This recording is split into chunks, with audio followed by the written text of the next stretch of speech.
You owned your car for 10 years. You named him Brad. You loved Brad, but then you totaled him. You two have been through everything together. 2 boyfriends, 3 jobs, and you're like, nothing can replace Brad. But then Liberty Neutral calls, and you break into Happy Dance.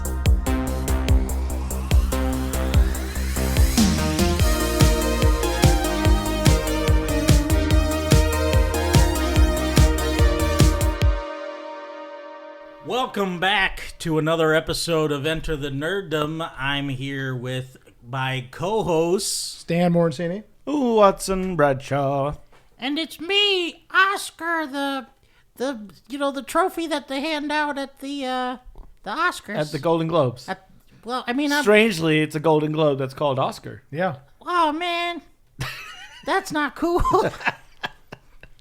Okay. I would have liked to be at the Oscars, but I guess not. Yeah. Well, go away, Oscar. All right, and I'm obviously Chad Cook.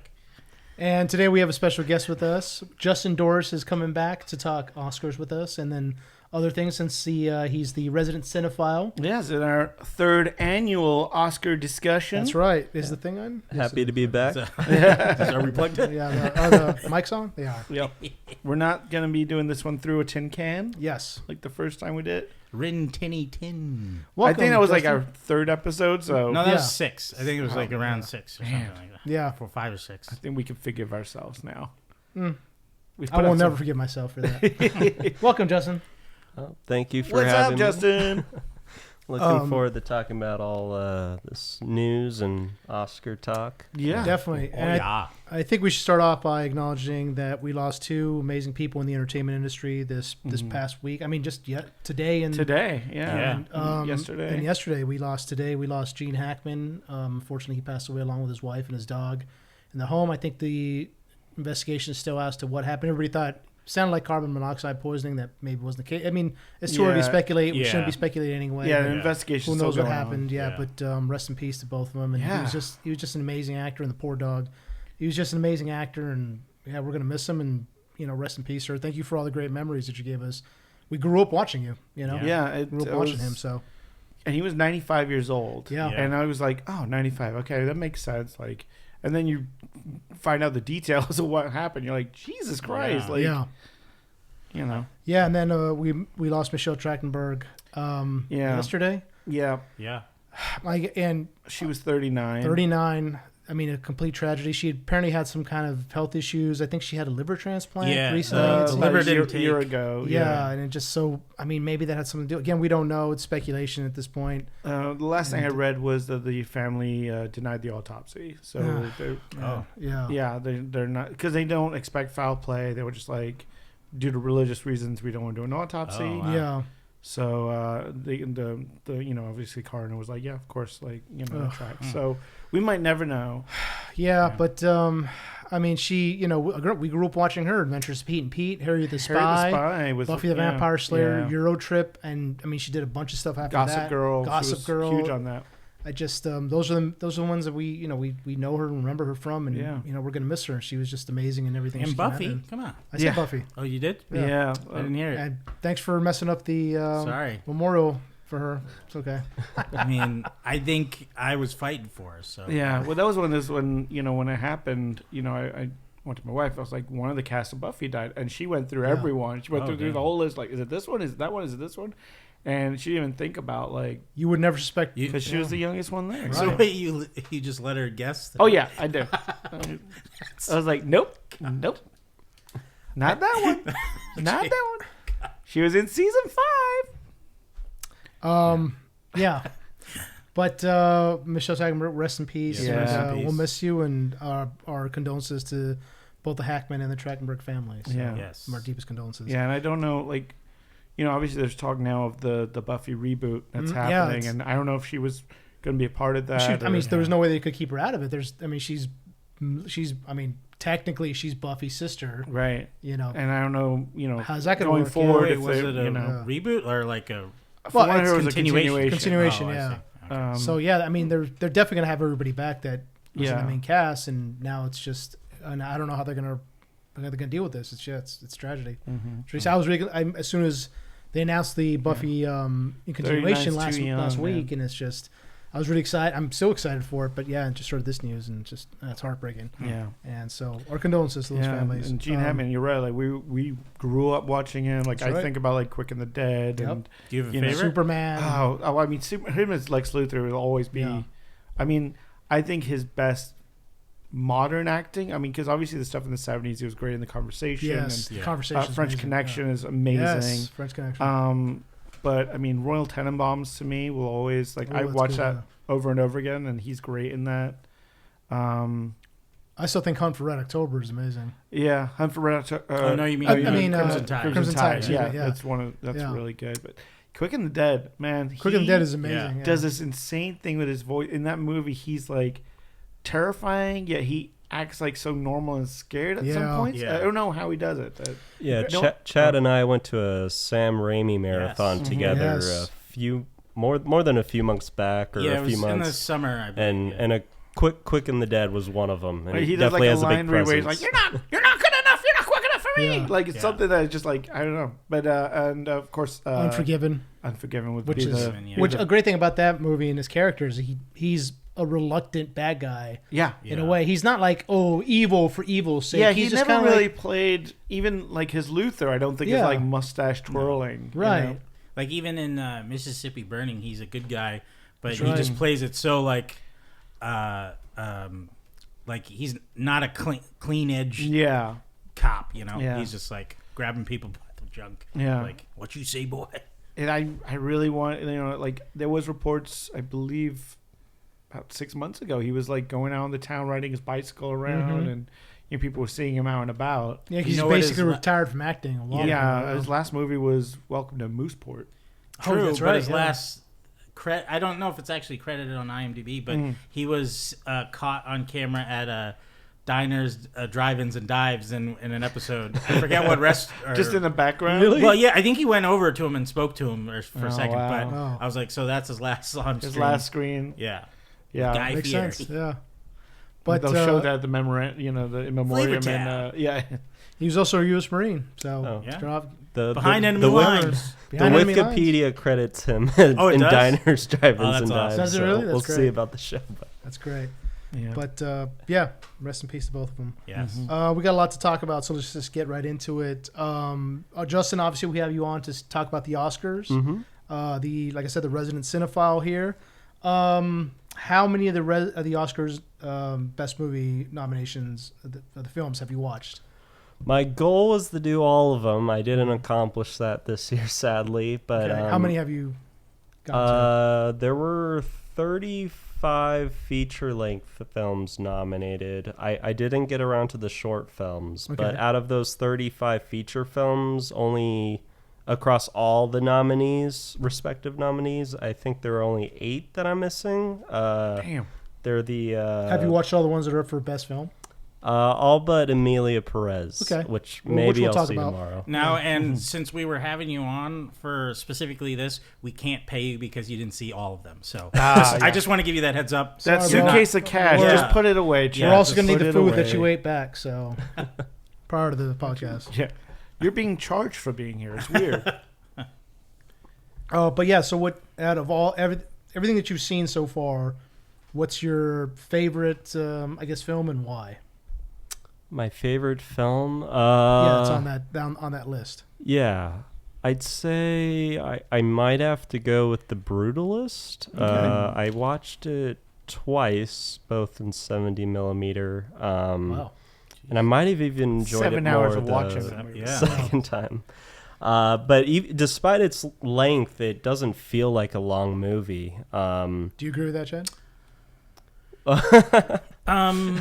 For me. Well, with the intermission, it didn't seem long, really, because you got that break in between.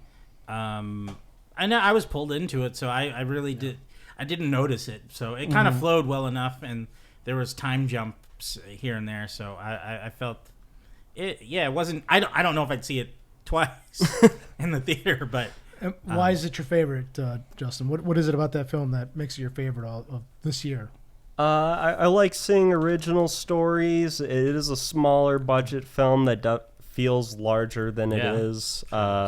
Great acting. I don't think it's perfect. I didn't give any movie this year, like a perfect 5 out of 5 or 4.5 out of 5. What would you Yeah, give from Brutalist? Madam Web. Yeah. I was debating between 4 and 4.5, but right now I have it at 4. Okay. Okay. But I don't know. It's for a story about a brutalist architect coming to the America from war-torn Europe. It keeps things pretty interesting, and it feels like a real life story, even though it's entirely fiction. But yeah, I'd say that's probably my pick. Maybe number 2 would be Andor, which is also on this Great Best film. Picture Yeah, list. great film. Yeah. I saw Andor 3 times, Jeez. Damn. all with Q&As. Wow. And of course, that's just because of the filmmaking techniques, right? That's it. Just because you love film. No other reason why you would watch Nora aside from that, right? I mean, I like Sean Baker's films of what I've seen. I think that's seeing Brutalist 2 times and seeing Andor 3 times probably made you not be able to see all of the Oscar nominees. Is that would that be a fair? That was your assessment? problem right there. I think. Well, I everything I watched that's on this nominee list I saw in theaters, and I try to stick with that. So it's just some days it might be a little difficult for me to, or I might not feel up for a movie, so that could conflict. I might see Amelia Perez tomorrow, and one of the documentaries, No Other Land, on Saturday. Okay. So there are still some I could maybe see before the Oscars happen, but yeah. So some of the timing can be difficult to manage. Yeah, I mean, of all of them, I've only watched Dune Part 2 and Anora. That's it. Of the Best Picture Of the Best nominations. Pictures, yeah. Do you want to No, wait. go You over saw the Substance. Is it? Oh, that's right. Substance. Yeah, it is on there. Yeah. Wicked? Oh yeah, you Wicked. And Wicked. As well? Yeah, you're right. Completely forgot about that. This guy. Yes. Which one of all these that you've seen so far, aside from obviously Amelia Perez, you haven't watched it yet, which one do you think should win Best Picture? You better say Wicked, or you're getting sucked. Well, my number 1 pick is The Brutalist, and I'm predicting either Brutalist or Nora is going to win it. Yeah, I could see Brutalist probably taking it. I hope Wicked takes it. Yeah. Because it's the most, of the ones I've seen, it's probably the most entertaining. Although I liked all of them. Dune 2 was amazing, but I think Andor did take the SAG award for the Golden Globe or something. Andor did really well in the awards. So Yeah. It's a I feel great film. That's got an edge. yeah. Yeah, I enjoyed Wicked, but I didn't think it was number 1 movie of the year. I'd still think of it as above average, but I think there's a lot of shortcomings to it that kind of hold it back. Wow, really? Wow. Well, the color it is kind of more of a they should have went with something more vibrant, kind of like the 1930s film. It could feel a little subdued. The story itself is also kind of surface level and predictable. Not saying it's bad, but I mean the music and stuff is good, and I think it has a positive message and all that. But just maybe not in the top 10 of the year for me, but it's still positive. I gave it 3.5 out of 5, so above average. Okay. Do you have, Chad, what's your prediction for Best Picture? Well, I would say Brutalist will probably take it, but I do have a strong sense that Conclave or A Complete Unknown has a fair chance of possibly winning.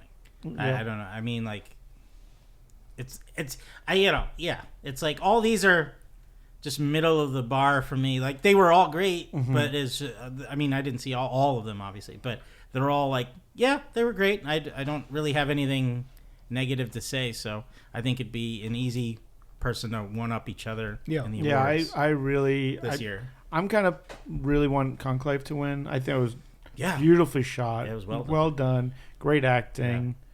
And it's because right now there's a lot of reports of the real Pope's health declining. Really? Yeah. Like he's, I think, in hospice right now. What? Shit. Yeah.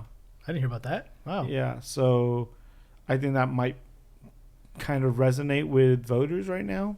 Maybe, possibly. I think the voting ended like a week or so ago. Yeah. Well, I mean, this has been going on for the past couple of months. But yeah, it has received a lot of positive reception. I'm surprised it didn't get a nod for cinematography. Yeah, beautifully shot. Yeah, just some of those group scenes where you're just seeing all the Cardinals coming down with like the white umbrellas and stuff, and you're just like, it's a great shot, you know. I still gotta watch that. I still gotta watch it. Yeah. It's on streaming now. But I believe it's on Peacock. Yeah. I just watched it the other day. Surprisingly great. I really it's. Yeah, well done. And it's got a touch of the tooch, you know. The tooch. The tooch is in it. It's got the fine. It's got the tooch. It's got the Lithgow. Yeah. It's got the. I don't know anybody else. Rossellini. Rossellini. Oh, that's the Italian guy. No, that's the nun. Oh yes. I forgot. Have you guys seen most of these films? Yeah. Chad Watson. Yeah. Yes, I've seen Substance, Wicked. I watched Emilia Perez today. Yeah, we got to talk about that. Conclave, Nora. I've not watched The Brutalist. I've not seen Complete Unknown. What about Nickel Boys? I did not see Nickel Boys. No, I heard that's a really hard watch. You saw it. I saw it. I couldn't. I liked the story. I couldn't completely resonate with the style of its storytelling. Like the first person. It's first person, but you kind of switch perspectives, and there are also some other views. Like there's one that takes place at a different time that's kind of behind the back, and then there's other kind of footage that's inserted in the film too. Yeah, it was just I couldn't fully resonate, but I liked the story, and it did bring to light a lot of stuff about those kind of what would you call it, reform schools. Yeah, and like because the prison schools. The last one that was closed, I think, was in like the early or late 2000s. So it had been going on for a long time. Yeah. But yeah, it was a little. I couldn't fully connect with it. What was funny is since it's kind of more of experimental, there was a Q&A in the theater going on for another movie, and it started playing the audio while our movie was playing in our theater. Weird. So I was thinking like, oh, this is a weird choice. Yeah. And then, but then after a while, everyone realized, oh, we're getting an audio feed from someone else right now. Wow, never seen that before. Wow. So, and are you going to watch the Academy Awards this year? Are you going to sit down and have an Academy night?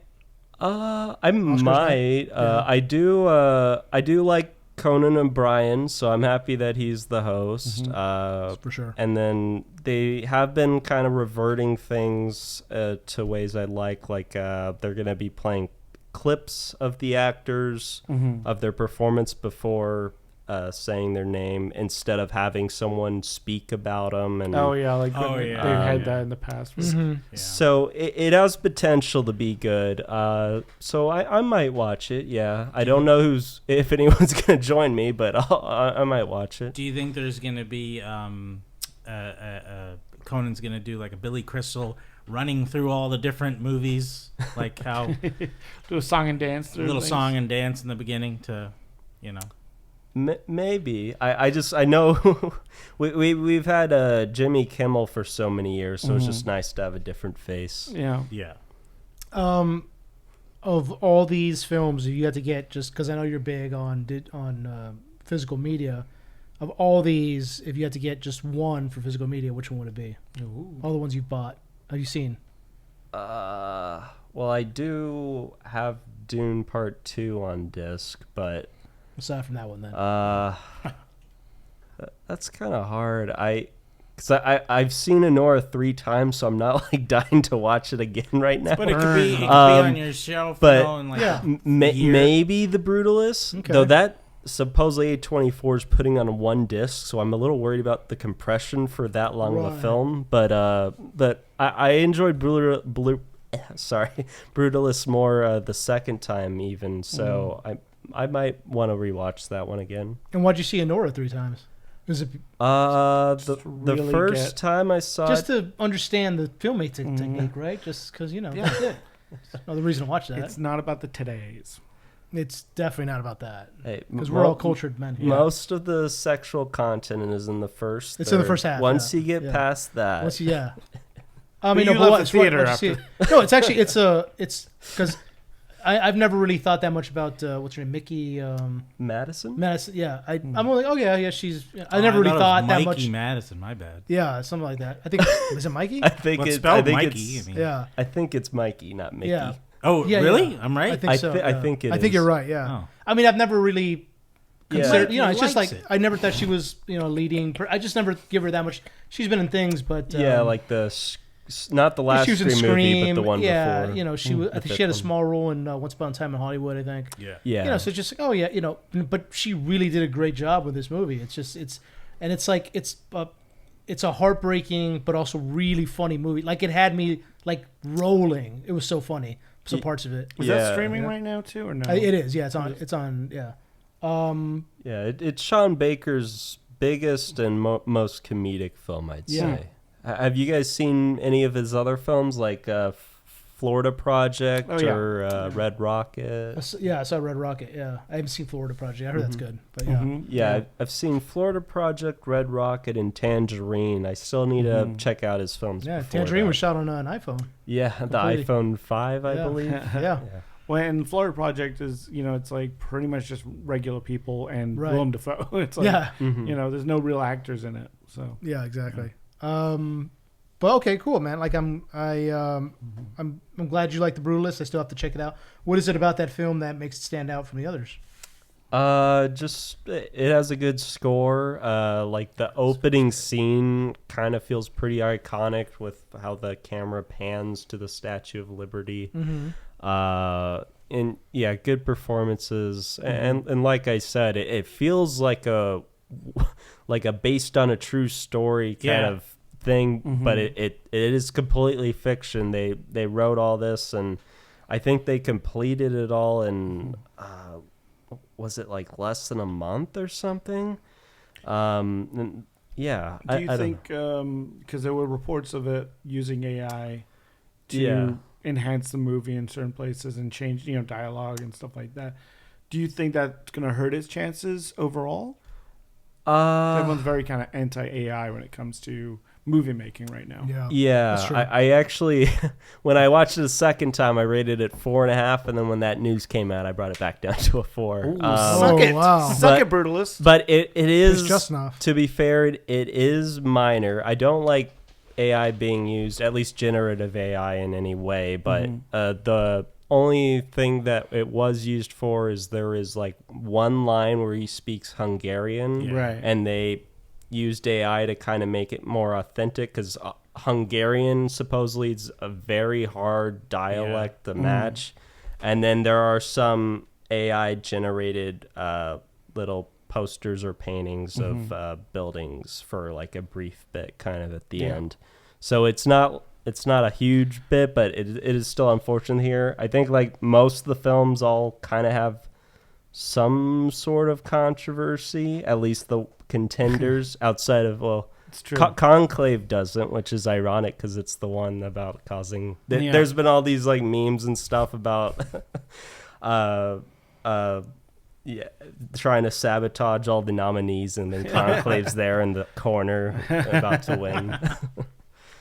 But it could have affected it a little because that was kind of talked about. It actually was in the credits, but the report didn't come out until a little back, so it can. So impact they weren't trying to hide it. They weren't trying to be like. If it's in the credits. It used the AI company in the credits, but they all kind of have sort of their little thing. Like Andor, they didn't have a intimacy coordinator on set. Really? They didn't? Wow. But that was, I think, the request of Mikey Madison.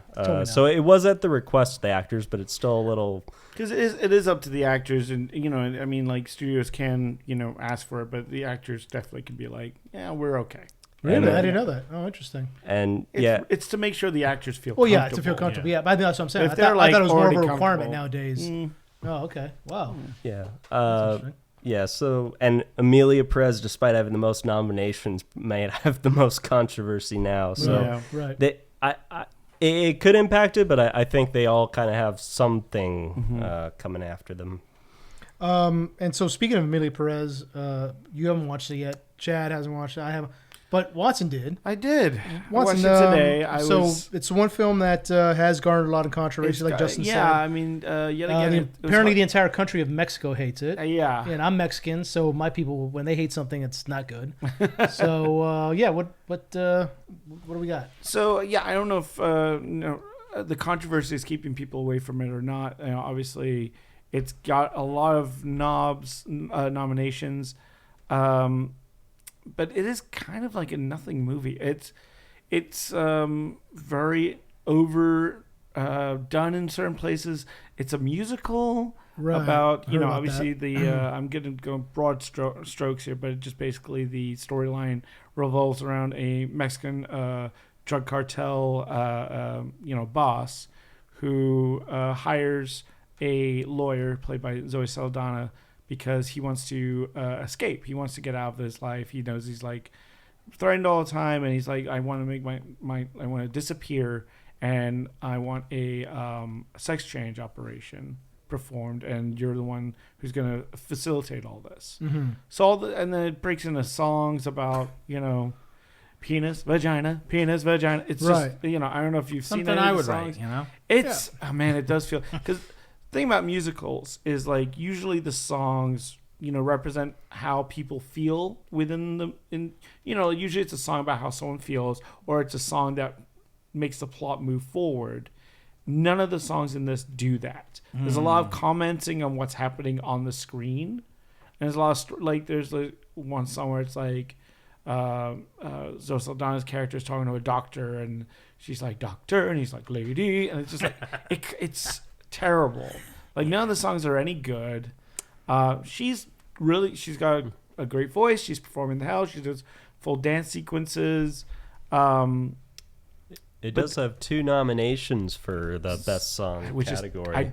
Amazed. I was like, oh yes, because Wicked can't get those nods because those songs were all done for Broadway. So it's like, yeah, they're immediately you can't really nominate them. It has to be original. Yeah, right. They did do one. I think they have 2 new songs in the movie. Mm-hmm. But I don't know if they got nominated at all. No. What would you say is a better musical, Joker, Folie à Deux, or this Amelia? That's a good question, Chad. Then I'd have to go Amelia because they do actually They are actually musicals. There are musicals. There's dance sequences with dancers and some interesting staging done. It's like she's dancing on the street. Then someone comes out and they put a table in front of her and a laptop, and then suddenly she's at her desk at work. So it's like there's transitions. There's thought behind it. Oh, okay. But some of the songs yet again comes out kind of nowhere, and then you're following the story of this guy who kind of is a piece of shit. He's a cartel. He's killed a bunch of people. He's a terrible person. He, goes through this transition. Then it cuts to 4 years later. Right.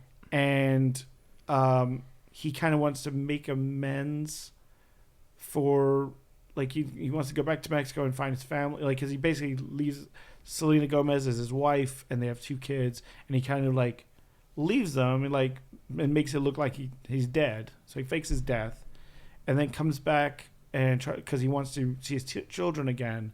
So he pretends to be a rich aunt, basically, that they've never met, and to reconnect with his family. But he doesn't really he's not. You don't feel any remorse. You don't feel like that character is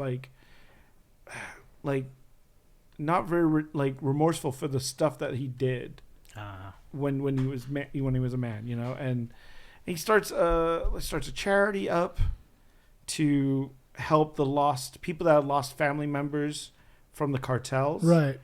So there's a lot of the movie is him trying to basically find bodies and give families closure. Mm-hmm. And it kind of definitely puts Mexico in a bad light. It makes it seem like people are just getting kidnapped left and right on the streets of Mexico, and everything's drug cartels, and it's just lawlessness. Right. So I can see how the Mexican people would be upset with that. Yeah. You say are they actually kind of are they actually trans in the movie, or is this simply a disguise? No, it is. They are trans in the movie. Oh, okay. Yes. Sorry. But I'm just talking about more of the character as a male. Yeah, the actor when was a male. Yeah. Carla Sofia Gascon. Yeah, is a transgender actress. Yeah.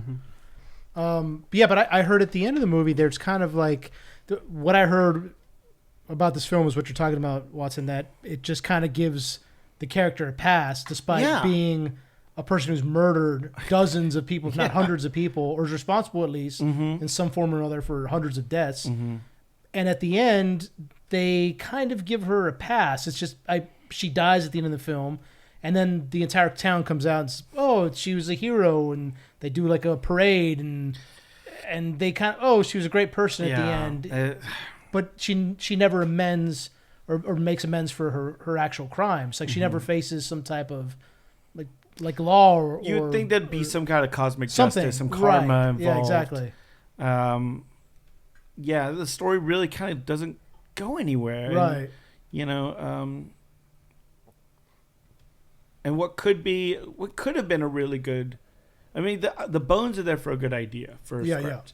But I just don't think it's played well enough. Making a musical is probably the worst idea, because you're taking away from a lot of the drama that, you can't really connect with a character. Like there's scenes of them when she is reconnecting with her children who don't know that this was their father. Right. They just think it's their aunt. Yeah. And it's beautifully played. And there's really quiet moments like that are really nice. And then they do these weird songs that, and it's a strange choice. It is a very strange choice. There's a lot of interesting camera movements, interesting whip pans to everything. And it plays more frantic and like weirdly kinetic, and like kind of pulls you out of it. When it should be played as a very small kind of intimate story. Right. So okay. Well, I mean, would you recommend this film? No. I mean, I really wish I could. It feels slow. It's weird because, like I said, it's frantic and kinetic, but it still feels slow and disconnected, And so, and I think the story is very kind of bare bones, there's not a lot to it. And I think it felt like they were adding songs just to kind of pad it out. What was your favorite song of the movie? Oh, man. Was it Penis Vagina? Penis Vagina. Was it not ideal cocaine? And then I killed people. Chad wrote this. Yeah. Chad wrote this. Yeah. It's straight from the mind. A little yayo here, a little coke there. I mean, that's not far from what you get. Chi, get the yayo. Okay. Yeah, it's so bizarre, man. And like none of the songs, like there's no rhythms or like there's no like beats that actually stick with you. I saw a clip of it, the Penis Vagina song, right? And it's just it's kind all of that kind of and like there's weird... there's no rhythm. It's just them like kind of just singing but talking at the same time. It's strange. Exactly. It's just like what this isn't. Like, I'm waiting for the hook. I'm waiting for something. And even like the big song that it's called El Mas, I think, or something. El Mar. Yeah, that's the big number that they're. Yeah, it's not great. Maybe they should have done the whole movie as like spoken word poetry. They're just like, kind of I would like to not be this cartel leader no more. I want to be somebody else. I want to be free. Chad wrote this. Yeah, I'm waiting for a sequel. Yeah. There you go. Okay, well, Amelia Perez, it's I don't think it's gonna win. No, I think it's got a lot of nominations, but I don't think it's gonna win a lot of awards. Yeah, it has the most nominations. 13? Well, yeah, and that's like tied for the second most nominations of all time for the Oscars. Really? Wow. I do think it will win. I think it will win some. I think best song it will probably win. But in regards to best picture, no, I don't expect it. Okay. All right. Well, Amelia Perez, check it out. I don't know. Another film that recently came out that I think all of a sudden, I don't know if you've seen it, Justin. Monkey. Monkey. The monkey. You didn't see that? Monkey. No, I saw it. Saw it? So Okay. I asked you if you wanted to come to a Q&A. That's right. Yeah, that's right. Oh, I yeah. wanted to too. I couldn't. Yeah, this is My very- beloved She-Hulk would have been. speaking of strange movies. Yes. It's Such a good vibes movie. it's though. it's a really good. It's funny because they made the trailer out to look like it was going to be kind of like a dark comedy. Yeah. In some ways, it is. Yeah. But at the same time, it's kind of not. It's hard to describe. It's an interesting place where it is. I kind of watched it going like it felt like a John Peters kind of movie. Yes, that's a good. You know, that's like way a to put it. Crybaby or that's like a good way that to kind put of it. vibe That's a where it's perfect like, way. Yes. Everyone's just a little off. Like everyone's just a little just a bit, little heightened too. a little heightened. Yeah, and everyone's there's the violence in it it's ridiculous. Over the top gore. Like I was in a theater and it was me and like maybe like 6 or 7 people in there. Yeah. So I went during the day and like people were just laughing. Like every time someone Yeah. exploded Right. or like just. I mean, it's kind of done really well where the violence isn't like, you watch something like Final Destination and they'll show you like every little step too. Yeah. And then you're just like, it's that tension of like, oh, when's it going to go off? When's it going Right. off? And in this, some of it is just, it's so out of the blue. Yeah, it's a very like Rube Goldberg machine. Yeah.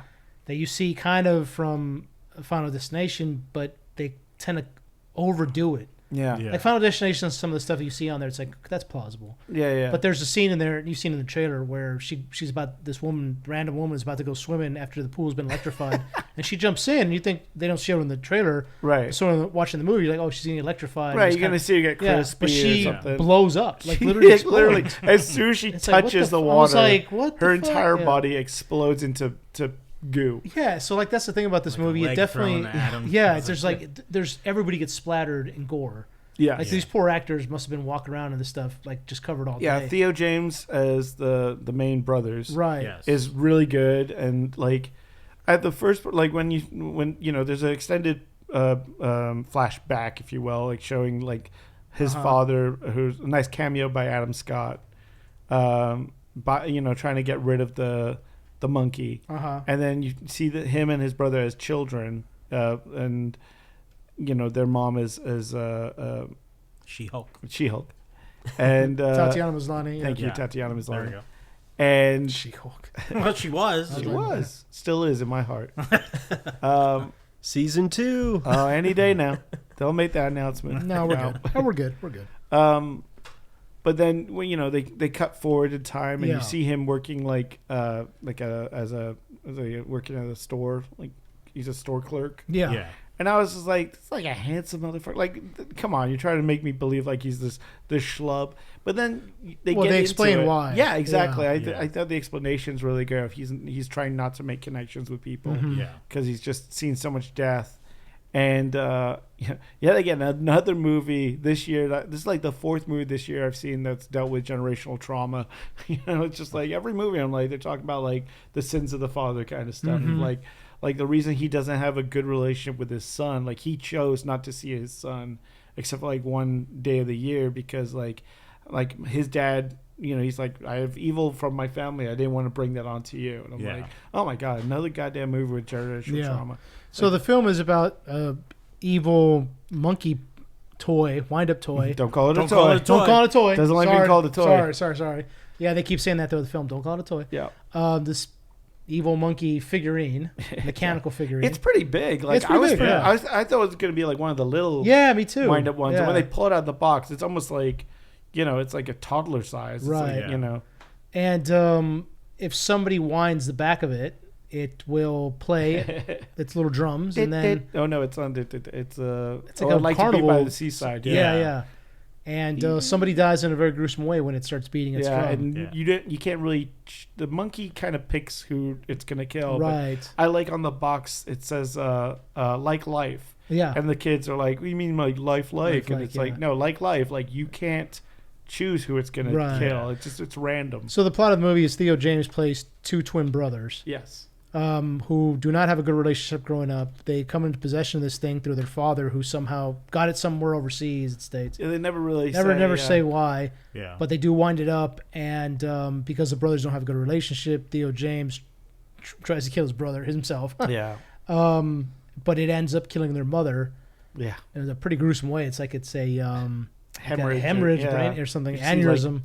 Ton of blood just Yeah, it squirting just over squirts here. everywhere. Well, for a minute when, like, not to jump to the end, but when he was talking to his brother and it cut back to that scene. Yeah, there was I was nothing. like, oh, did he misconstrue it and she, like, actually killed herself or something? Right, because she was like that's cutting. what it did seem like. Yeah, and I was it like, did seem like I was oh, implying is that what they were yeah. implying here? Yeah. And I really couldn't tell if that's what they Right. meant at the end. And I was Yeah. like, right.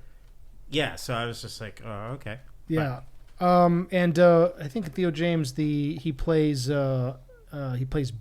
Mm-hmm. Yeah. Bill's And- the brother and So Bill is Hal. the main brother, I guess, of the film. No, Hal's the main brother. Bill's Yeah. the one that wears the He's- suit. Yeah, right. He's right, the right, one who's, yeah, who's turning winding the up. key. Right. Yeah. So Theo James they focus on Hal, the brother Hal, because they're twins, and they have this terrible relationship growing up. They eventually stop seeing each other as adults Like 10 years. for 10 years because Bill blames his brother for killing their mother. Yeah. And again, this film is a little strange because there's a part where it's the same guy who was in Halloween Ends, right?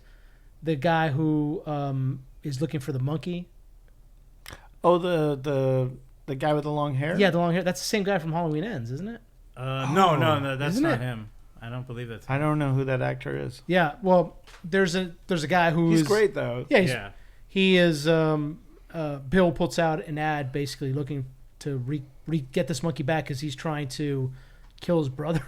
It's a very strange setup. Yeah. He wants the monkey back so he can wind it up and so it'll eventually kill his brother. But since the monkey doesn't do anybody's bidding, it just kills whoever Randomly. it feels He's like. just over He's and just over constantly again. winding it, so people in this town are getting killed.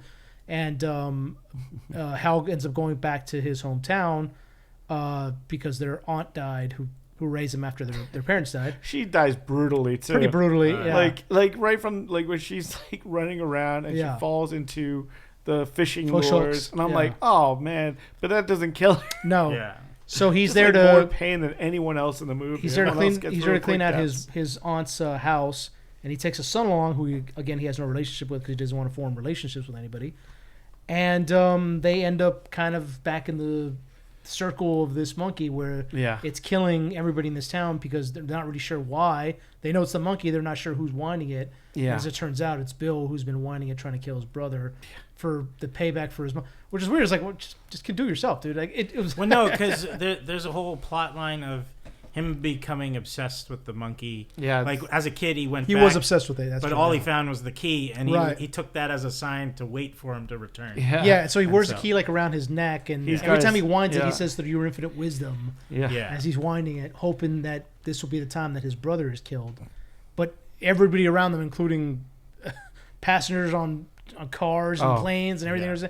So there's a part towards the end where the two brothers finally meet up, and I love how Bill finally gets like upset at the monkey, and he's just like, I'm not asking, I'm telling you, Try and take Ki- control. kill this thing. Yeah. And the monkey just starts banging away at the drums, and it did you see it? Like it changed, like the face on it kind of changed a little bit. The eyes definitely got shifted a got little bit. redder. Yeah. Yeah, and it does this crazy thing where the lips will kind of peel back. Yeah. Yeah. As Anytime it's- it's winded, it yeah, smiles Yeah, with a big and grin. then it's just like it's going at a massive rate as it's drumming, and there's like planes falling out of the sky, and it's insane. So there is a real like the symbol monkey Right. is a Yeah. real toy from like the 60s. Yeah. That would do that with the grin. Uh-huh.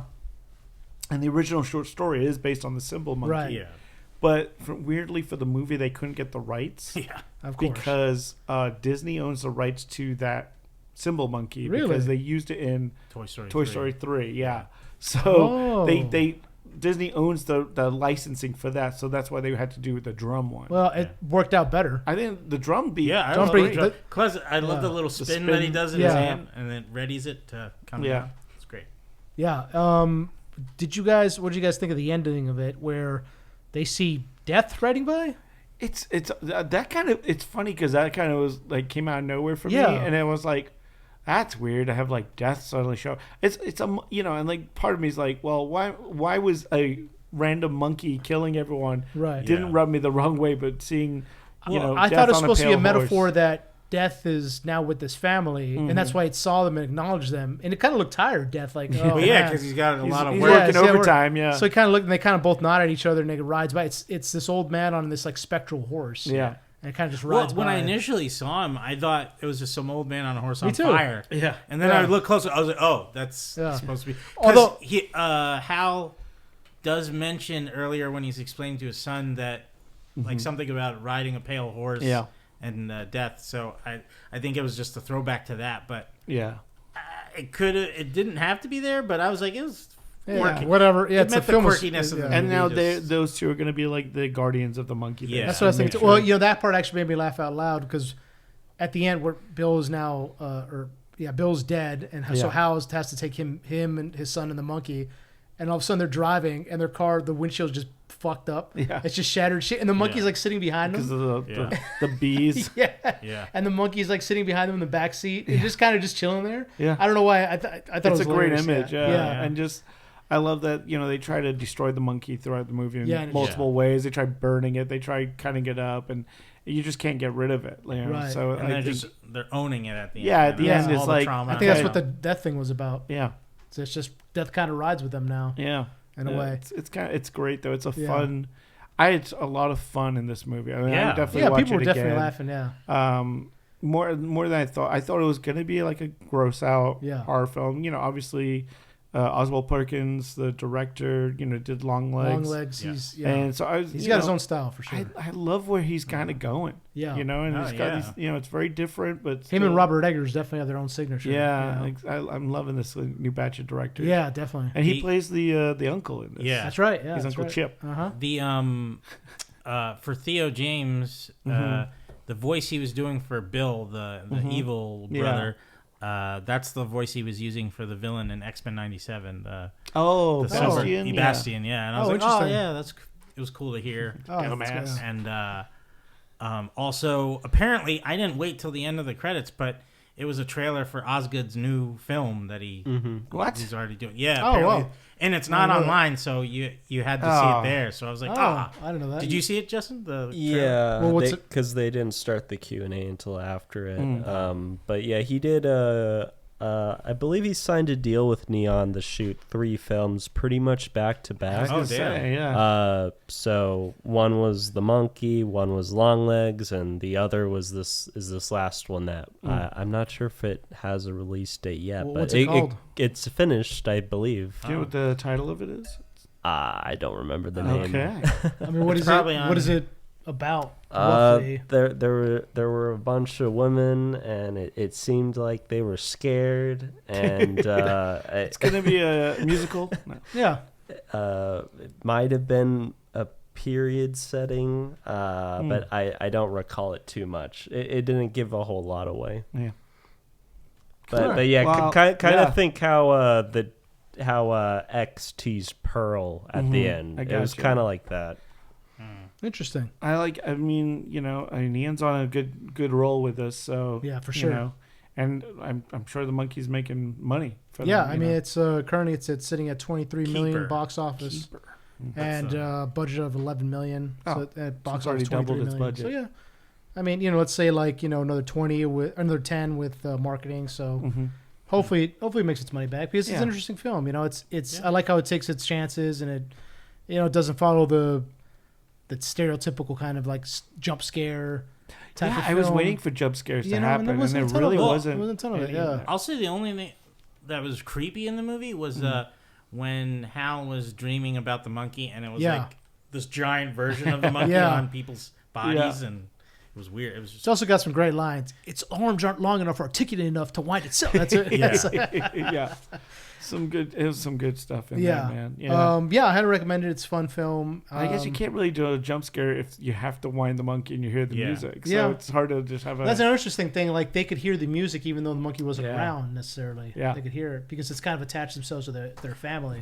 well, I'd say like it's not technically a jump scare, but to see the follow up of what just attacked, like when all the wasps go into the guy's yeah. mouth. Yeah. Like what's gonna happen? Is his face gonna explode or something like Right. that? So it's mainly more of a shock. Yeah, film. when they I opened think up it's, like, the just shocking. the Like, oh my god, the sleeping bag, and they just slopped out the stew that was his uncle. Yeah, it is the same actor, Rohan Campbell, same guy who's in the Halloween. Oh, really? Oh, there yeah, you go. same guy. I thought it was because he's wearing a wig. Yeah. Again, this movie is very strange because he pretends to be a cop, but then he's like in the car. Well, he with talks them. about his like deadbeat dad. Yeah. And I was like, oh, is that like, or is that like a third brother that we don't know about? Like, did his? Because they talk about like that's true. Their dad took off. But his dad was a cop, and then theirs was a pilot. Yeah. I mean, it's really weird because at one point he kidnaps the brothers, and he's in the back of the car waiting on his son to go and kind of get this monkey, and he's like, "Man, this cop head is really itchy. Like, why do you still have it on?" It's so so weird. Yeah. Again, it's Osgood Perkins. It's just his it's his type of style. Yeah. Yeah, very interesting. Yeah. So yeah, I enjoyed it. The theater was laughing. And the real estate woman cracked me up.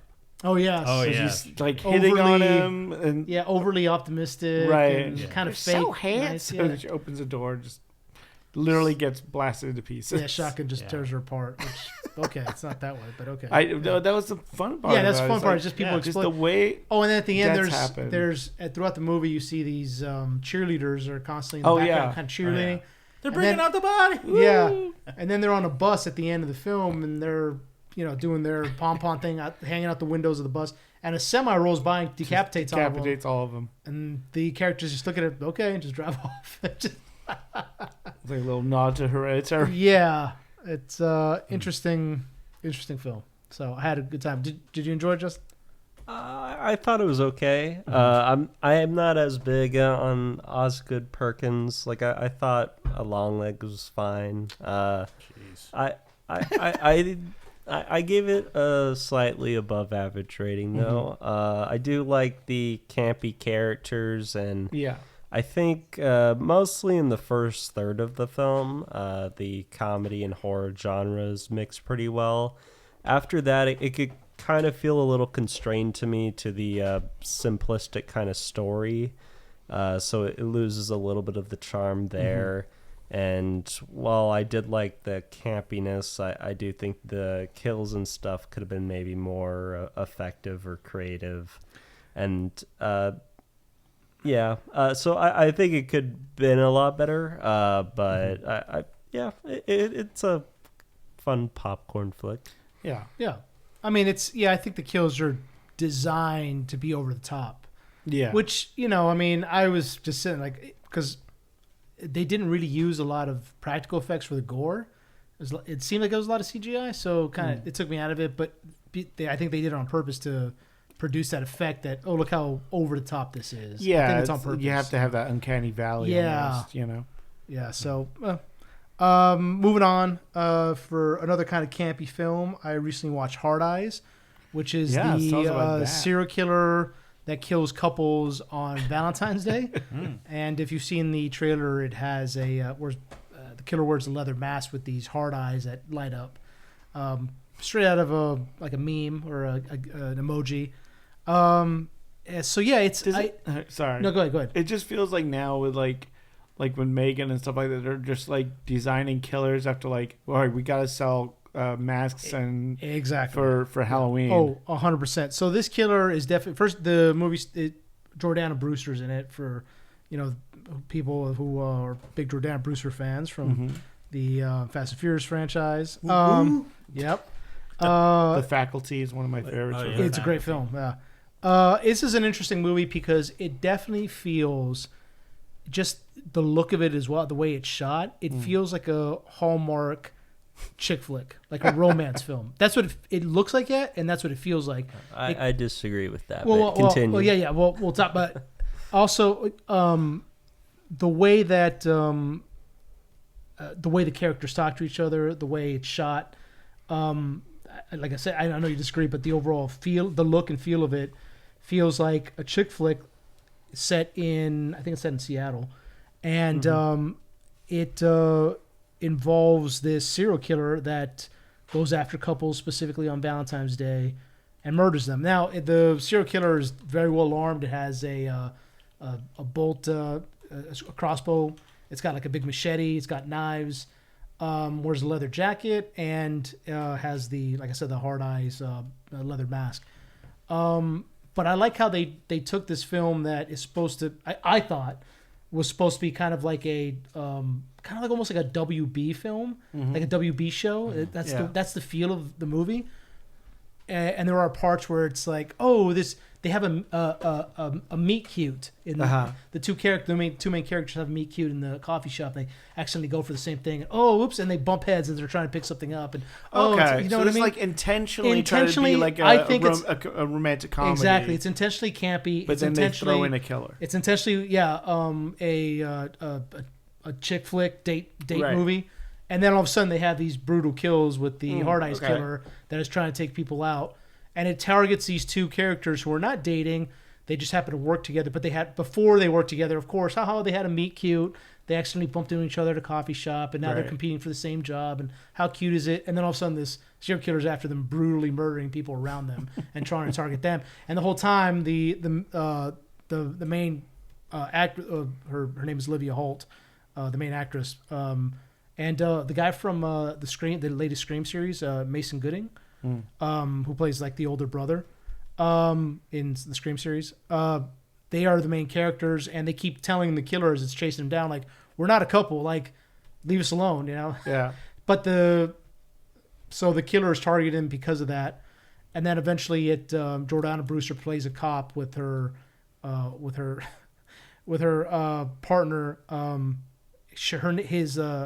Her partner's name is Zeke Hobbs, and her name is Janine Shaw. Hobbs and Shaw. Yeah, and the main character even says Hobbs and Shaw. Wow. And are you serious? And they both look, Jordana Brewster and her partner look at each other like, what are you talking about? It's supposed to be... They make reference to Hobbs and Shaw, to Fast and the Furious. To someone who's in those movies. To someone who's in the movies, yes. And again, it's a campy, meet cute, chick flick with this serial killer thrown in, brutally murdering people around him. I thought it was fun. There are some pretty funny parts in it. There's a part where they do get caught in a police station, and of course there's only 3 cops in the entire station because everybody's out because they think they've caught the hard eyes killer, supposedly he's been around for a while, according to the film, murdering couples, and the cops think they catch him at one point, so they're all out. All the cops are out celebrating. We caught the hard eyes killer, who has been moving from city to city within the United States, but eventually came to Seattle. He came to Seattle. And so look at the map of the U.S. He's going in a heart pattern. It's pointing right to the station. Let's get out of here. Yeah. And Mason Gooding is suspected of being the hard eyes killer. Mm-hmm. And as the chaos ensues in the station with the hard eyes killer there, Olivia Holt shoots out the interrogation room window, the mirror, and she tries to like jump over and just falls over. And they have this. It's a scene where it's like, oh, the main character's trying to save her boyfriend or her love interest, and she's tripping over herself. And it's a funny scene. Oh, how wacky! Exactly, it's so wacky. It's right out of Castle. It's right out of a Hallmark film. How cute, right? This little date movie. But then this serial killer comes in and is like just murdering cops around. It's hilarious. And eventually the killer is found to be Jordana Brewster, and a lover of hers who was actually in the police station, who was working as one of the tech guys. Yeah, and there's a big final showdown at this Saint Valentine's Cathedral that's abandoned, because of course it is, on a rainy night, which is thunder, because of course there is. And Jordana Brewster gets impaled through this Saint Valentine's statue, and she gets decapitated. And yeah, and so that's how the film ends. Was it predictable for you? Like, did you already know it was her? I didn't think it was. I thought it was Jordana Brewster because there's in the She's police. the third name on the list. Yeah, in the police station where the hard eyes killer takes out one of the cops and takes out her partner. Because again, there's only 3 cops in the entire building at the time, of course. We see the hard eyes killer run into Jordana Brewster, who's after the killer's after the main character. He runs into Jordana Brewster. And then the camera cuts away. We go to her next scene. So we don't know what happened to her. Right. All of a sudden, we see her, and she has a sling. And, I hurt myself, but I was able to get away. Right. And I was like, okay. And for a second, they did have me a little fooled. I think I might have been Mason Gooding. The guy, his character's name is Jay Simmons. So for a second, I thought it was Jay. I was like, maybe it's him, and somebody's working with the killer for sure. There's obviously 2 of them. Yeah. And as it turns out, it's just this random IT guy who asked Olivia Holt's character out. But she's like, no, I'm okay, thank you. And later on we see him at the end of the film, and it's just there's actually 3 killers. One of the one they think they caught the Hard Eyes killer because they go to a drive-in theater in like downtown Seattle, and then the Hard Eyes killer just starts murdering people left and right, because of course he does. And someone he eventually gets killed, and we caught the Hard Eyes killer. So it was like, so it turns out they were in a throuple. Jordana Brewster and her boyfriend were in a throuple with this guy, but he was just kind of like a fan of theirs who. Right. It was a copycat. Yeah, it was like a copycat killer that they were convinced to join, and they're killing spree. Yeah. It's not a good movie at all, but it's not completely unwatchable. And I did like how if they didn't do this on purpose, then okay, then that's not good. Mm-hmm. But I think they did do it on purpose, where it is this kind of like WB Hallmark cheesy looking chick flick, kind of same thing with the romance monkey. film. Like, exactly, you make that a that's vibe. exactly, you make that a thing, right?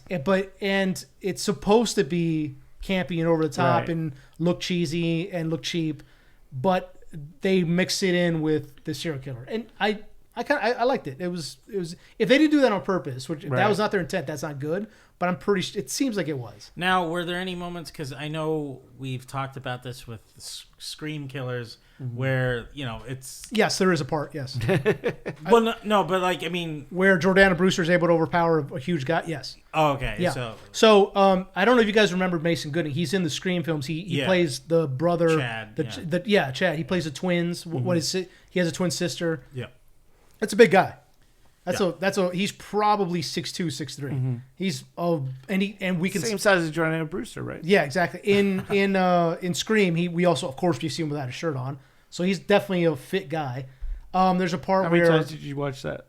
What? The guy with his shirt off. There's a part where, of course, the Hard Eyes killer is hiding in the closet of the main character. Yeah. Her and Jay are back in the apartment, and he bursts out and he's like, "Run!" Jay tells her name's Allie. The Olivia Holt's character. It's, "Run, Allie, I'll take care of it." And he's trying to fight. And he is able to slam the Hard Eyes killer up against the wall. And of course, the Hard Eyes killer's kind of able to overpower him. He definitely blocks like a straight like punch that is intended for the killer. Blocks it, swings back, counters. And at the end, he's able to get knocked out. Not necessarily because of the killer, but it's just the chase that happens. And you're sure that's not the IT guy? So no, because Jordana Brewster at the end of the film says, "I almost got you guys in your apartment," which means she was the one that was in the closet. And I don't know how tall Jordana Brewster is. I don't think she's that tall. She's probably like 5'5", 5'6", maybe. So the killer was definitely about the same height as. So like when it was happening, there wasn't an issue, but when she revealed it was her, you were definitely like, wait an issue. Yeah. Now the IT guy is just kind of like a skinny dude. He's also kind of small. So I was like, the guy that they killed at the drive-in theater, maybe he he looked a little more like able to handle himself. Were all of them the same height though? Yes, well that's the other problem. Yeah. I mean, you can't tell because they're never side by side, but it certainly looks in the 5'7". Yeah, so Watson just pulled it up. I mean, 5'7". Can you look up Mason Gooding's height? I'm taller than her. Yeah. Oh, I mean, I knew she wasn't that tall. I knew that because I've seen her in pictures standing next to some of the Fast and Furious crew, but he's 6'2". So in when they have their fight, they're definitely the same height. He's an actor 6'2", so he's probably around 5'9". I actually saw him coming out of the theater at City Walk. He was probably seeing his own film there at the Hard Eyes. Oh, you saw him? Okay. Yeah, like he was standing out in front of the theater where the big TV and the courtyard area is. But like people around him, or just? Well, no. I mean, it seemed like it was a group, and then he walked off separately for a second, and then his friends joined him. He's like, "Hey guys, you want to watch Hard Eyes?" He's just handing out tickets outside. Yeah, come on, good. Have you heard about this Hard Eyes movie, guys? But I mean, he probably would have liked. I don't know if people recognize him a lot, but he probably would have liked it. Probably, "Hey, aren't you that guy from Scream or something?" Yeah. And he'd be like, nah.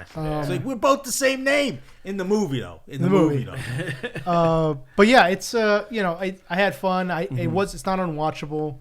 And what I really like about it is the two main characters, Olivia Holt and Mason Gooding, are likable. Yeah. They do have good chemistry, which is important. And I thought Olivia Holt. I've never really seen her in a whole lot of stuff. She was in some Disney stuff. I'm starting to. I feel like with since Scream, there's been this thing of like we have to reveal who the killer is. Yeah, it's got to be some twist where it's two people now in every course. killer movie. Yeah. I'm like, can we just have like strange mass killer that no one knows who it is. That'd be Can we great. just do that? Yeah. Why'd you do it? Because I hate you. Yeah. Yeah.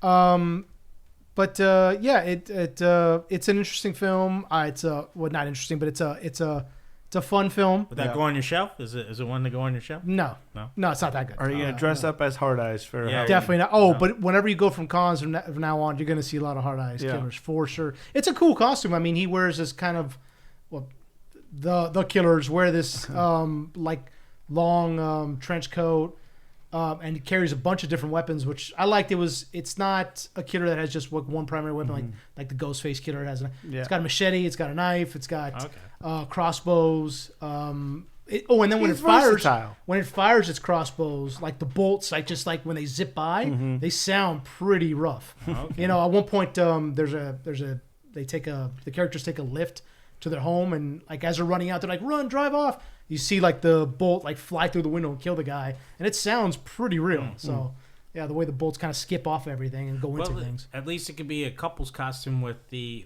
Hard Eyes killer.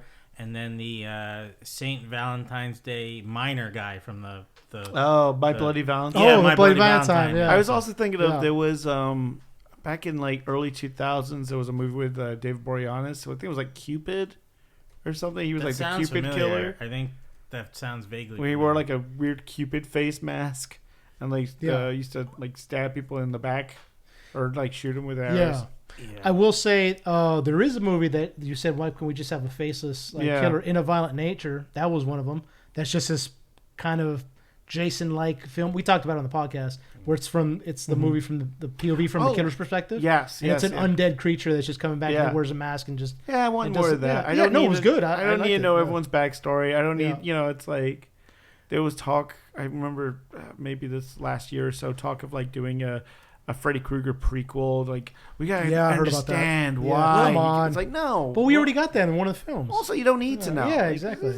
Well, like a lot of the killers that are not like masked, are pretty much they try to make them like inbred or just like that's what this was. That in a violent nature was like that. Yeah, so it's you're either undead or like some scarred creature guy or maybe just a like. I think when it's without a mask, it's a little bit more real because like there's the Wolf Creek. Like, because like that's based on a true story, and like they never really caught the guy, but there was even a show that followed it, and he's not. I don't think he's wearing a mask most of the time. He just traps people and kills them and stuff. So it's like people. I think they want that escape from. They want it more like Scooby Doo-esque, where it's like you got to dress up to scare the person. So I mean it's Hard Eyes is fun. I went to go see it with my girlfriend on Valentine's Day. I went to go see it with Julie on Valentine's Day, which was fun. So it was just like and there was a lot of couples there. So it was interesting. Yeah, you guys might like Until Dawn then, because it's gonna be. I can't wait to see that because it's completely different from the game. Yeah, it reminds you of A Cabin in the Woods. It kind of reminds you like that. Yeah, because it seems like you have an option of monster creature. It looks really cool. It looks great. I love it. Yeah, the trailer very very freaky. I like how the trailer just like we're being killed off one by one, and it seems like that's return back. Then to you the return. house. Yeah, it's just it's like a Groundhog's Day. Yeah, exactly. Well, because but they have up to 13 times they get to do it. Yeah. And like if it follows in a little bit of the game kind of progresses like off of what you're afraid of. Like really, because like there's parts where you're talking to Peter Stormare, he's like a psychologist or something, and you're kind of like, what are you afraid of? And you get to pick like spiders or something. So that's cool. I don't know if they'll do that in the movie. I'm not sure. Maybe they'll touch something or. It does seem like each character runs into something else, which is interesting. So I'm wondering if they're going to play on that. That's gonna be I think so, because there's a lot of different creatures that are killing. Because there was like that giant thing in the woods. And there's like an old lady, and then there's like vampires or zombies, whatever they are. It should be intriguing how. Oh no, it's my fear of intimacy. Oh no. Justin, you said you didn't agree with me. What did you not agree with me about? Maybe I was from start to finish. Maybe I was just in the right mood. I actually saw this. I did a double feature by myself late at night. I saw one of the one of them days, and then I saw this right after. Oh, okay. And I really enjoyed it. I gave it like a 4 out of 5. Wow. Yeah, it's fun. It's a fun comedy romantic slasher film, and I imagine it seems fitting for a date night movie, even if your date isn't into the slasher stuff. I'd say it definitely is inspired by films like Scream, For sure. but it has fun with it. There are some good kills, and what was surprising to me is even with large chunks of the movie when the slashing isn't going on, I was still actually enjoying the story and the romance between these characters, and it was pretty well paced. It's a short film, so it breezes by, and it has a fun vibe. It's only 97 minutes. Yeah, I think quick and easy. Okay, I think the kind of at the end there's like some dumb decisions, and it maybe gets a little too goofy. It reminded me a lot of Scream 6 and how that one ended. Correct. But I do like it. It has kind of a conclusive ending, which I kind of like. So yeah, I didn't feel like it was Hallmark or CW. It was just cute romance. It didn't look cheap. I thought it looked good. So for you, it's right up there with Brutalist. I mean, you gave it 4 to 5. No, I mean, it's just, when I say cheap, I mean the cinematography is not something that is going to win awards. But I think they did that on purpose, not to save money, but to make it look like you're like, mid 2000s like rom-com, you know. So, but I think they did it on purpose, and it works really well. So yeah, I like that. Now I feel like I have to go see it. It's fun, man. It's a fun movie. I mean, I'm probably not going to buy it. Adrian Brody's not in. I'm not seeing it. True. Just saying. Adrian How Brody much is pretty Hungarian is said in Hard Eyes? I want Predators 2 to happen. Oh, We get Adrian Brody back. That'd be great. Buffed up again. Yeah, and Great. then he. I like that movie, dude. I love. No, I don't know why people hate on that movie. It's a great. It's probably one of the best. I was Predator movies. a hater in the beginning when it first was out, but then watching it a few other times, I think, you know what, this is not as bad as I. It's a great. I'd love put it in like first time I Robert watched Rodriguez's top 3 movies. Really, dude. Seriously, definitely. I think it's really. What's the good. other It's a two? great film. Desperado. The first one. Okay, Rob? Not the remake. Yeah, No, it's a sequel, the second one, because it's a trilogy. It's Is it a not sequel? what's part of Mariachi's the first one, Desperado, and then that's Once Upon a true, Time in yeah. Mexico. Yeah. So okay, Desperado. He didn't direct Predators. I thought he did. No, it was.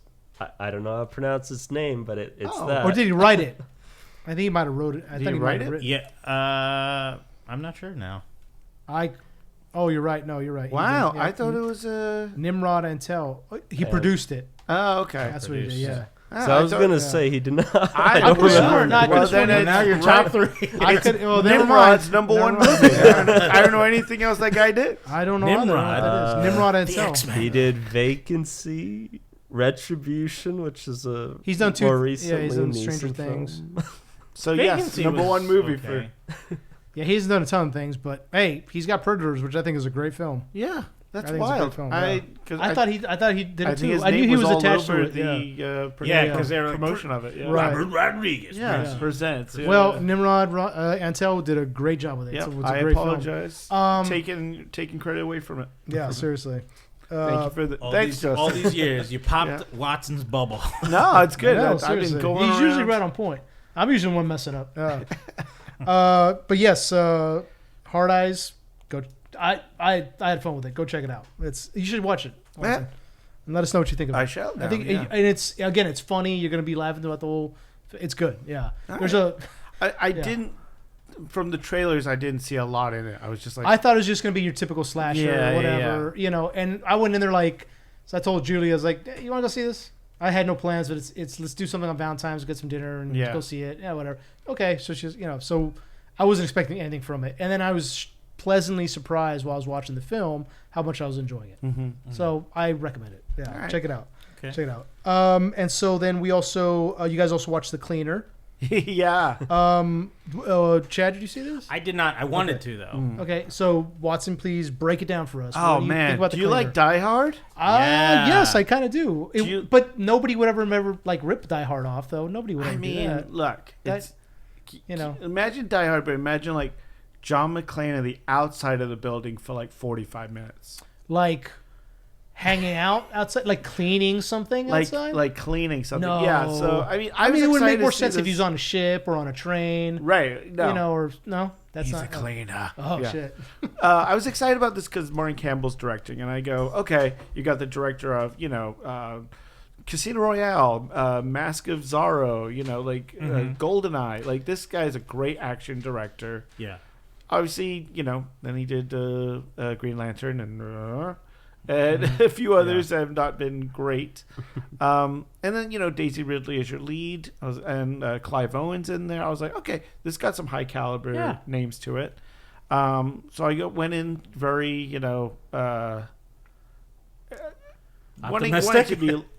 Yeah, I was optimistic about it. I really wanted it to be good. The trailer, I saw the trailer, and it did kind of feel like a joke trailer because it's like, The cleaner. she's outside the building cleaning windows, but she used to be a soldier. Oh, is she really? So okay. yeah, so her whole backstory was she washed out as a almost made it as a Marine, and Oh, sorry. What wasn't she in the army? yes, but she Okay. she was going to be selected for Marines, and then okay. she punched one of the guys or something, and so she washed out and got a job as a window cleaner on the outside of this giant skyscraper in London. So we do get to hear a British accent. It's Yeah, not- she's okay. doing full British She's fine, accent. okay. Everyone in there is British. Nice. Did Was you- it accurate? Did it take Yeah. you back? It took me back to when I was a window cleaner. Was her British accent accurate though? Was Yes, it, yes. Well, she is British. Yeah. I know. So the first scene, you see she's, it's a flashback to when she was a kid, and she has an abusive dad, and she's like, the dad's like beating up her brother, and so she like puts on her little Walkman headphones and goes out and like climbs. She does a little parkour in the kitchen and like sits on the window ledge, and like you see she's in like a big block of flats kind of thing. So it's this whole thing of like she would escape by like leaving out the window basically. Oh, okay. And then cut to modern day.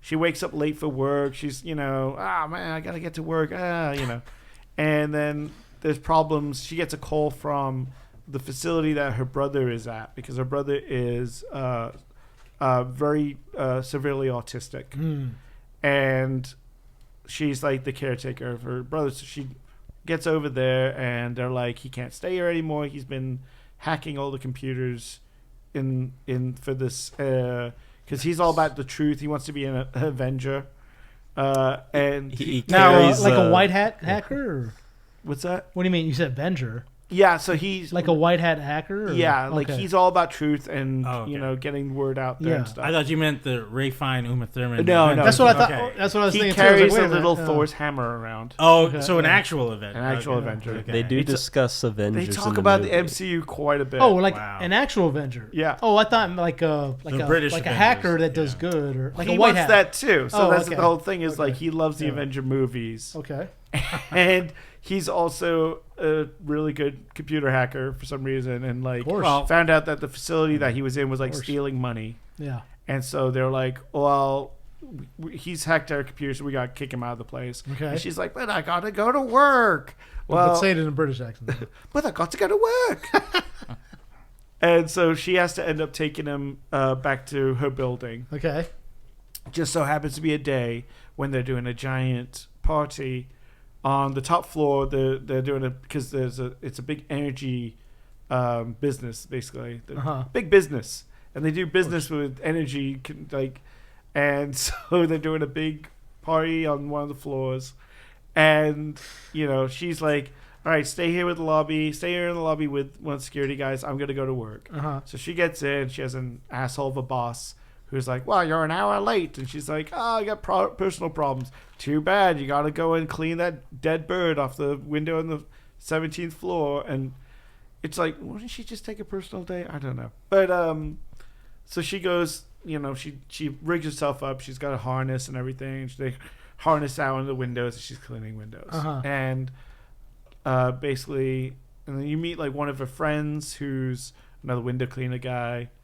And the boss is like being an ass to her, so he's like, you gotta stay late because you owe me like 2 extra hours of work because you were late. Which I'm like, work doesn't work that way. No, it doesn't. So she's, and especially like hanging out on a harness outside a building, like it's very dangerous work. And if yes, you don't know if anyone knows about wind, but wind's a factor when you're doing work like that. No, not in this because it's definitely on a studio where there's not one bit of wind. Her hair does not move 1 inch. We all know London doesn't have weather. Yeah, come on. There's no wind in London, dude. And so she's out there, and the big business guys are showing up, and they're like, oh, the entertainment should be arriving shortly. And of course, entertainment comes in, and they're wearing masks and everything. It's like a Cirque du Soleil kind of wannabe thing.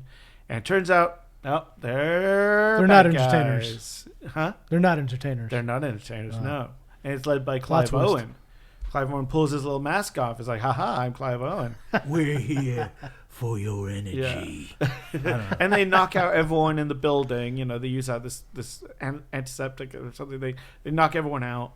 And Joker gas. Yeah, and then they revive a few of the members. And they're like, you guys have been destroying the planet. You've been polluting the waters. You've been, killing people that have anything that want to say something. We want to get the truth out there. And, Clive Owen's very much like, we're doing this for the planet, blah, blah, blah. So they're like environmental terrorists? Yeah. I don't know if I like that one, but okay. Right? And I'm sitting there going, okay, where's the, all right, obviously this is the bank robbery reveal. Yeah. Right, exactly. I'm like, well, this is going to be a cover. They're not really environmentalists. Right. No, they're really environmentalists. Well, they like do that. Maybe that... they do establish the business owners and other company as not so nice people. They're not nice beforehand. guys. Yeah, exactly. Because he they're wants to fire one of the pregnant women that work there or something. And they're talking about how they're caring for the environment when really they're destroying it. So it's not they have a background. We want to too. root for Clive Owen then. No, not really. I mean, kind of. But it's okay because Clive Owen's only in about would you say like 3 scenes? What? Not much. Not much. Really? I was excited to see Clive Owen. And then, he's trying to keep, order going along. And then you see like one of his second of command just like kill a guy. And he's like, hey, what are you doing? We said no killing. Yeah. And the reveal is that the second of command, this guy Noah, was the window washer friend of Daisy Ridley. And he's a true believer if like humanity is a curse on the planet. All humans need to die. Army of the 12 Monkeys over here. Yeah, exactly. So I'll he clean windows, but I'm gonna clean the earth. Yeah, and it's I forgot the actor's name. I think it's Ty something, but he's on One Piece. He plays the blonde guy, the guy who kicks. The guy who kicks. I'm blanking on it. I liked him. I liked him a lot in this. I thought he had real like early Christian Bale energy. Really? Yeah, very like very very like American Psycho energy. So I liked him in this. I thought he was good. But he dispatches Clive Owen pretty quickly. Like he. Oh wow! Yeah, they made it seem like he's like the ringleader of. That's what the it main looked villain. like. And then he was like, "Only true believers," and then he kills Clive Owen. Oh wow! And throws him out the window. And he lands like right next to Daisy Ridley. Clive Owen's like in the poster of the film. I mean, yeah, it's like they had him for 2 days. Yeah. They had him. He was like, "I'm gonna do 2 days. I'm gonna come in. I'm gonna charm the shit out of you." And yet again, I was like, Clive Owen, okay. Yeah. Martin Campbell, okay. Yeah. Like we're cooking. This is good. We got some talent here. Oh, he's gone. Okay, all right. She's still outside the building, mind you. And you see the Noah. Who goes up into the window, like knocks on the glass, going like, I thought you were going to be gone by now, like just stay out there. Oh, because she sent out an SOS signal, which got the cops' attention. She burns some like oil on the side of a building to perfectly spell SOS. Beautifully spelling SOS. Yeah. Well, she's a cleaner. Yeah. And she's got that wrist power. Marine. She's a Former Marine. That's right. So, so the cops show up, and of course, like, there's a head detective who's like, and she grabs one of the guns off. There's a gun that Clive Owen has, so she grabs that, and then Noah's like, I'm gonna start shooting. Like, there's a knocked out hostage, the pregnant lady. He's like, I'm gonna shoot her in the head unless you empty the clip into the street, kind of thing. Mm-hmm. So she like fires. Now mind you, she's probably on the 40th floor, maybe higher. No, higher than 40th, because the bird strike was at 52. I remember that. So she's higher up. She's firing a handgun, a pistol in the street, but aims so perfectly not to hit anyone. She hits like a coffee cup next to someone, and I'm with just a handgun.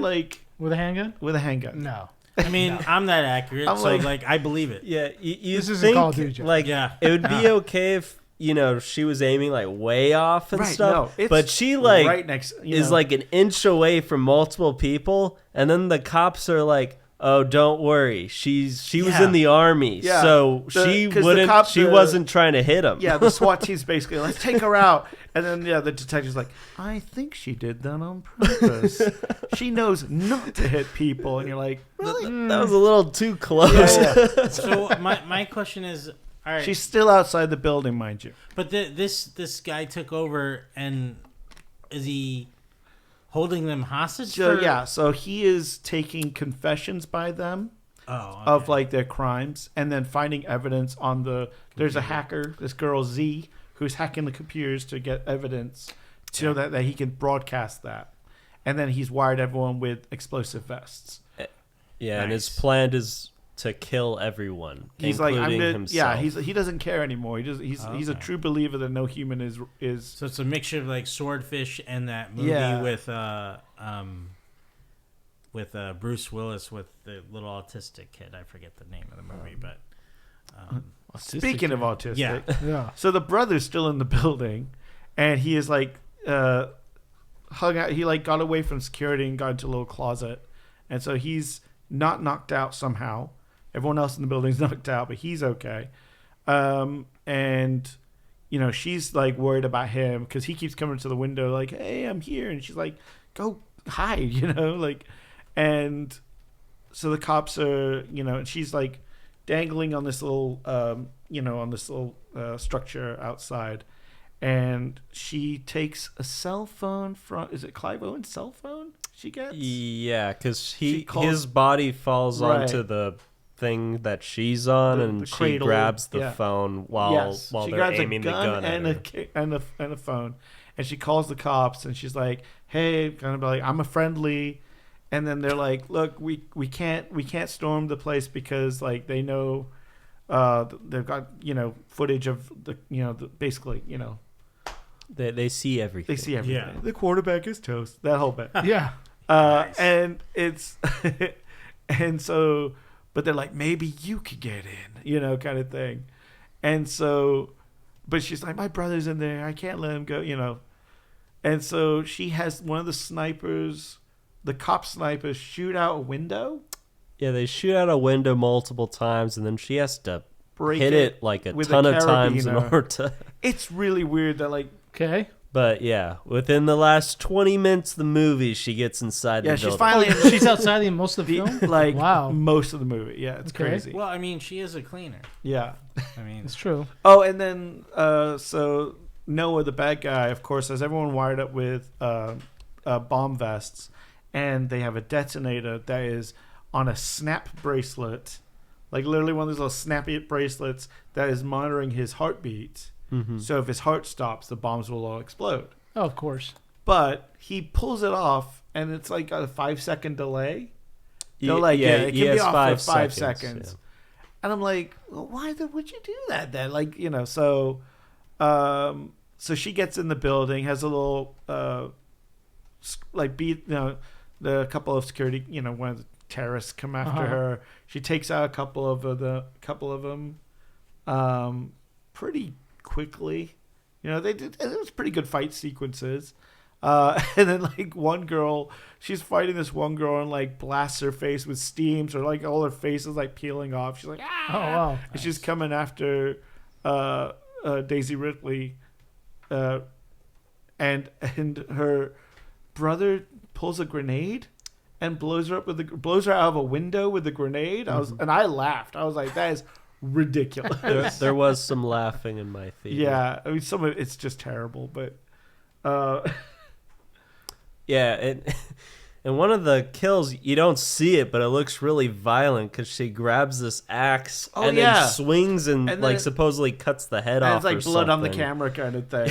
And she's He's like, the theater's like, whoa, because she wasn't really that violent tonally, it's before. all over the board. Yeah, but that was the whole thing with like, and then she, of course, there's the big fight with Noah at the end. They're getting a little fight, and then he's kind of suicidal at that point because he's like, because she gets her brother to hack the computer to get the evidence and put it on like a little a USB card or whatever, and she's like, we're gonna take the evidence so he doesn't have it, and because she's like taunting him on a radio the whole time, very Hans Gruber, and just going like, no one's gonna know why you died here, your message isn't gonna get out. Because he's like waiting for this thing to upload, so that he can then blow up the building. But like she's like, no one's gonna know why you did it, so sorry. And so he goes after her, and he kind of wants her to kill him. Like he's like, come on, do it, And like she kicks him out of a window, and he's like, I'm gonna win anyway. And then she's wearing the wristband. She's like, haha, I took this in mid-fight, and you didn't even notice. And then he falls out the window. Well, no, she kicks him. Oh yeah, that's right. Makes She him murders fall. people. Yeah, She's like, nope, enough with you. yeah. Well, what was the final line before she kills him? Like, she's like, this window's clean. That would be good. She doesn't really get like a good one-liner. Really? Does she? I don't do Windows. It was like, like the thing with that is just like, I would have kind of done that movie differently, where she's the window cleaner and she's also autistic or like OCD, and then like with the thing with her dad is maybe the dad was in the military and taught her like survival skills and stuff. That's the accountant too, then. Well, yes, in the same sense of the account too. But then she every time her dad was like angry or whatever, she would always be obsessed with cleaning a window because like it's so dirty. And then that's why she's hired to be a window cleaner. And then I love the Chad Cook cuts. Yeah, and This is my favorite. Definitely. and then she would. But she grew up watching a lot of action movies, so she has one-liners. So she's, No, but yeah. I mean, it's a weird movie. I mean, from what I heard, this is a script that's been going around since the late 90s. Like, this is supposed to be pre 9/11. This was going to be a Jackie Chan movie where he was a window cleaner. that would have That been makes awesome. sense. It was supposed to be a window cleaner on the World Trade Center. Oh my Okay, God. well, I see why they Leave me scrapped alone. that. Yeah. Leave me alone. I just clean windows. Leave me alone. And of course, As you just fight everybody. Yeah. No, I don't want to clean windows. yeah, 9/11 kind of killed that, and then it was like 25 years later. Well, here it could have been on the Empire State. There's like 50 tall buildings in Yeah. New York. Yeah, it could have been anything. Yeah. And Jackie Chan would have been a better. I mean, not a better choice. I mean, yet again, I like Daisy Ridley. I Oh think yeah, she's she's great. fine. But yeah, it was a very kind of nothing movie in the end. You know what? I got a great one-liner for her when she kicks, because since she was a fellow window cleaner, she's like, "It's your shift."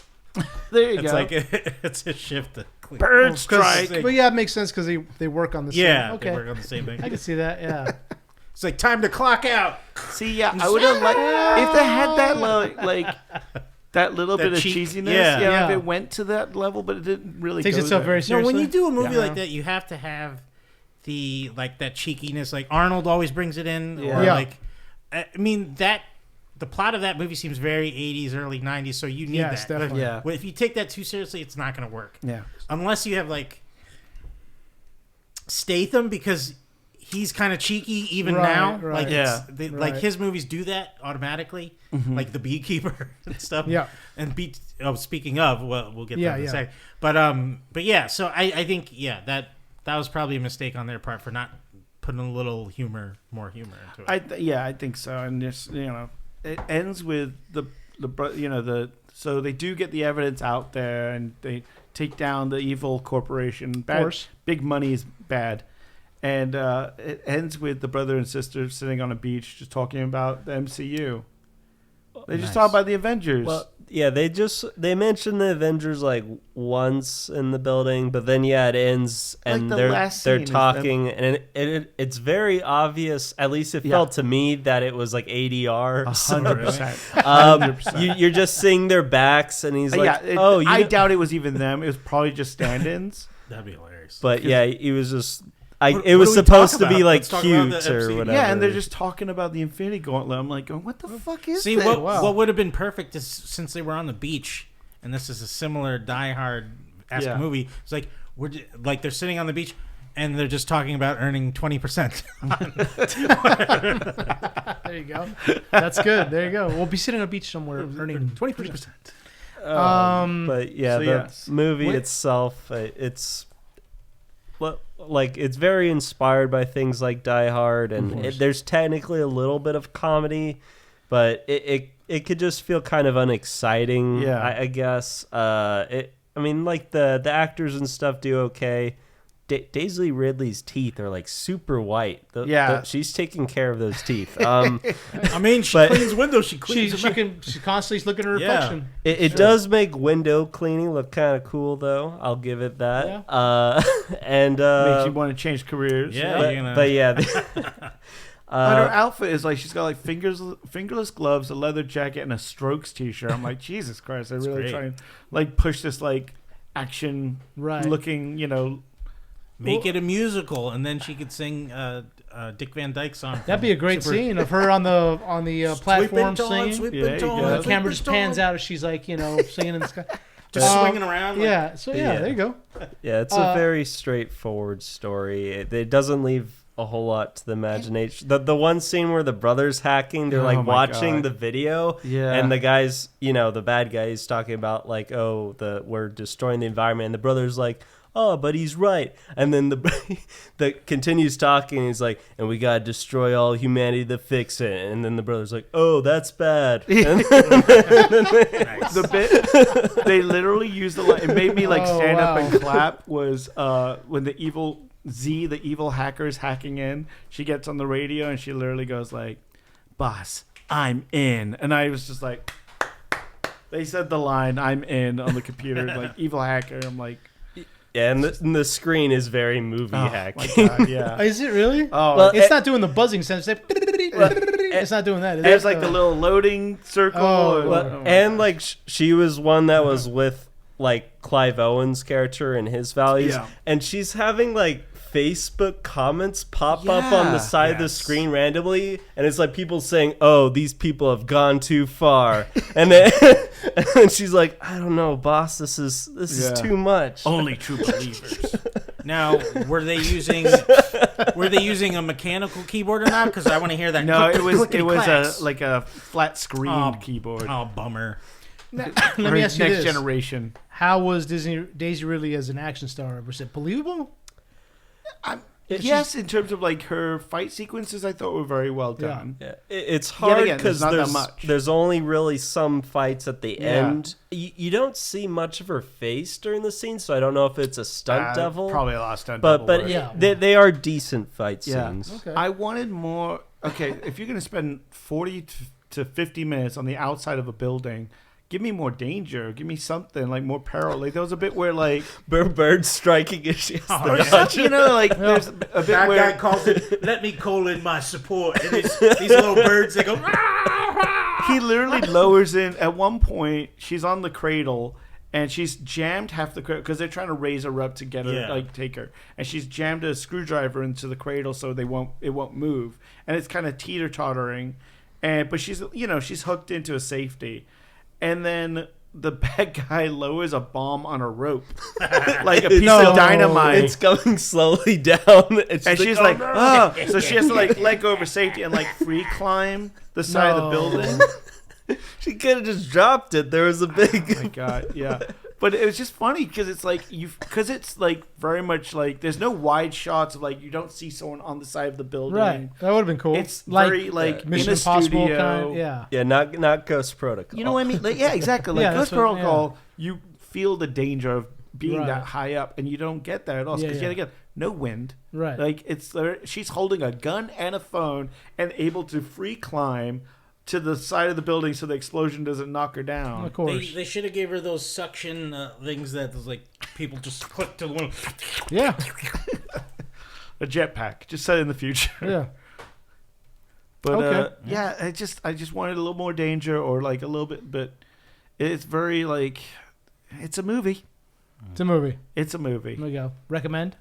If it's free streaming in like 2 Yeah. days, which it probably will be, yeah. Okay. So I mean, which compelled you to go see it? Just because you wanted to check out Yet again, the names yeah. attached. Like Yeah. I like Clive Owen. I like Martin Campbell as a director. Right. I mean, like Casino Royale is still one of the best action movies out there. Great. Yeah, it's a great film. And he's a good action director. Yeah, Mark yeah. Azar, Mask Azar is great. You Yeah. know, like I mean, of course, these old movies now they're 25 years, on. So Yeah. he's getting on there, and this felt like very much like I'll do this for a paycheck. Okay. Or he's setting up Cleaner 2. Still And cleaning. Still cleaning. Yeah. Don't extra wipes. Cleaner, extra wipes. She's outside another building. Like, not again. Now wait, no, I do have to ask this because she is a cleaner. Yes. Did she use any of her cleaning materials as weapons? No. Damn it! See, that's a good Unless idea. if you count the SOS thing. No, but I mean, that like, was it's a like signal, grease yeah. from the cradle thing, wasn't it? Oh. Wasn't it like? She had something. I forgot how she got it. Yeah. like she could even use the should the squeegee as like a flammables, weapon. Yeah. like lighter to flame up, Or her, like shoot the like a window cleaner and Yeah. put his Light eyes. it, so- Yeah. use a Ouija, like Yeah. flip it around, Yeah. like Jackie going Chan Chuck style. Yeah. There you go. Jackie Chan would have done it. Yeah, Jackie Chan would have done it. Jackie Chan would have done it. Well, okay. Let's talk about some of the other things that are coming because there's been a lot of things that have been released or announced since the last time we met. We were just talking about movies, so let's keep going with that. Masters of the Universe was recently announced with some we some got stills released. Got a kind of poster of Yeah. the an arm holding a sword. Yeah. yeah. It's supposed to be set on Earth. Yeah, I'm mean- hoping that it's not all on Earth. Like, I mean, that it's lazy to me. Like, you could have just filmed it in the woods or something if you Yeah. wanted And to. this is my problem I had post Barbie. I think we talked about this on the episode. Was the wrong message Hollywood gets from that? Was I feel like this is gonna be kind of like, oh, Barbie worked because we took Barbie and Ken out into the real world. Oh, I didn't even Yeah. make that because Mattel. Yeah, is and I Barbie. feel Yeah, like, shit. oh, well, that made $1 billion. If we do the same with, Fish Out of War story with Oh, He-Man. God, I hope they don't do. Yeah, you're right. I don't know if Yeah. he's going to be a toy that comes to Oh, life. okay. Well, I But- hope it doesn't go that route. Right. Because, I mean, yet again, the cast is amazing. They have a Yes. really stellar cast, and but I think we're at this point now. We're getting pretty much as nerds as geek culture, like a lot of things. When they are adapted now, we're getting very similar. We're getting versions of it that are close to the source material.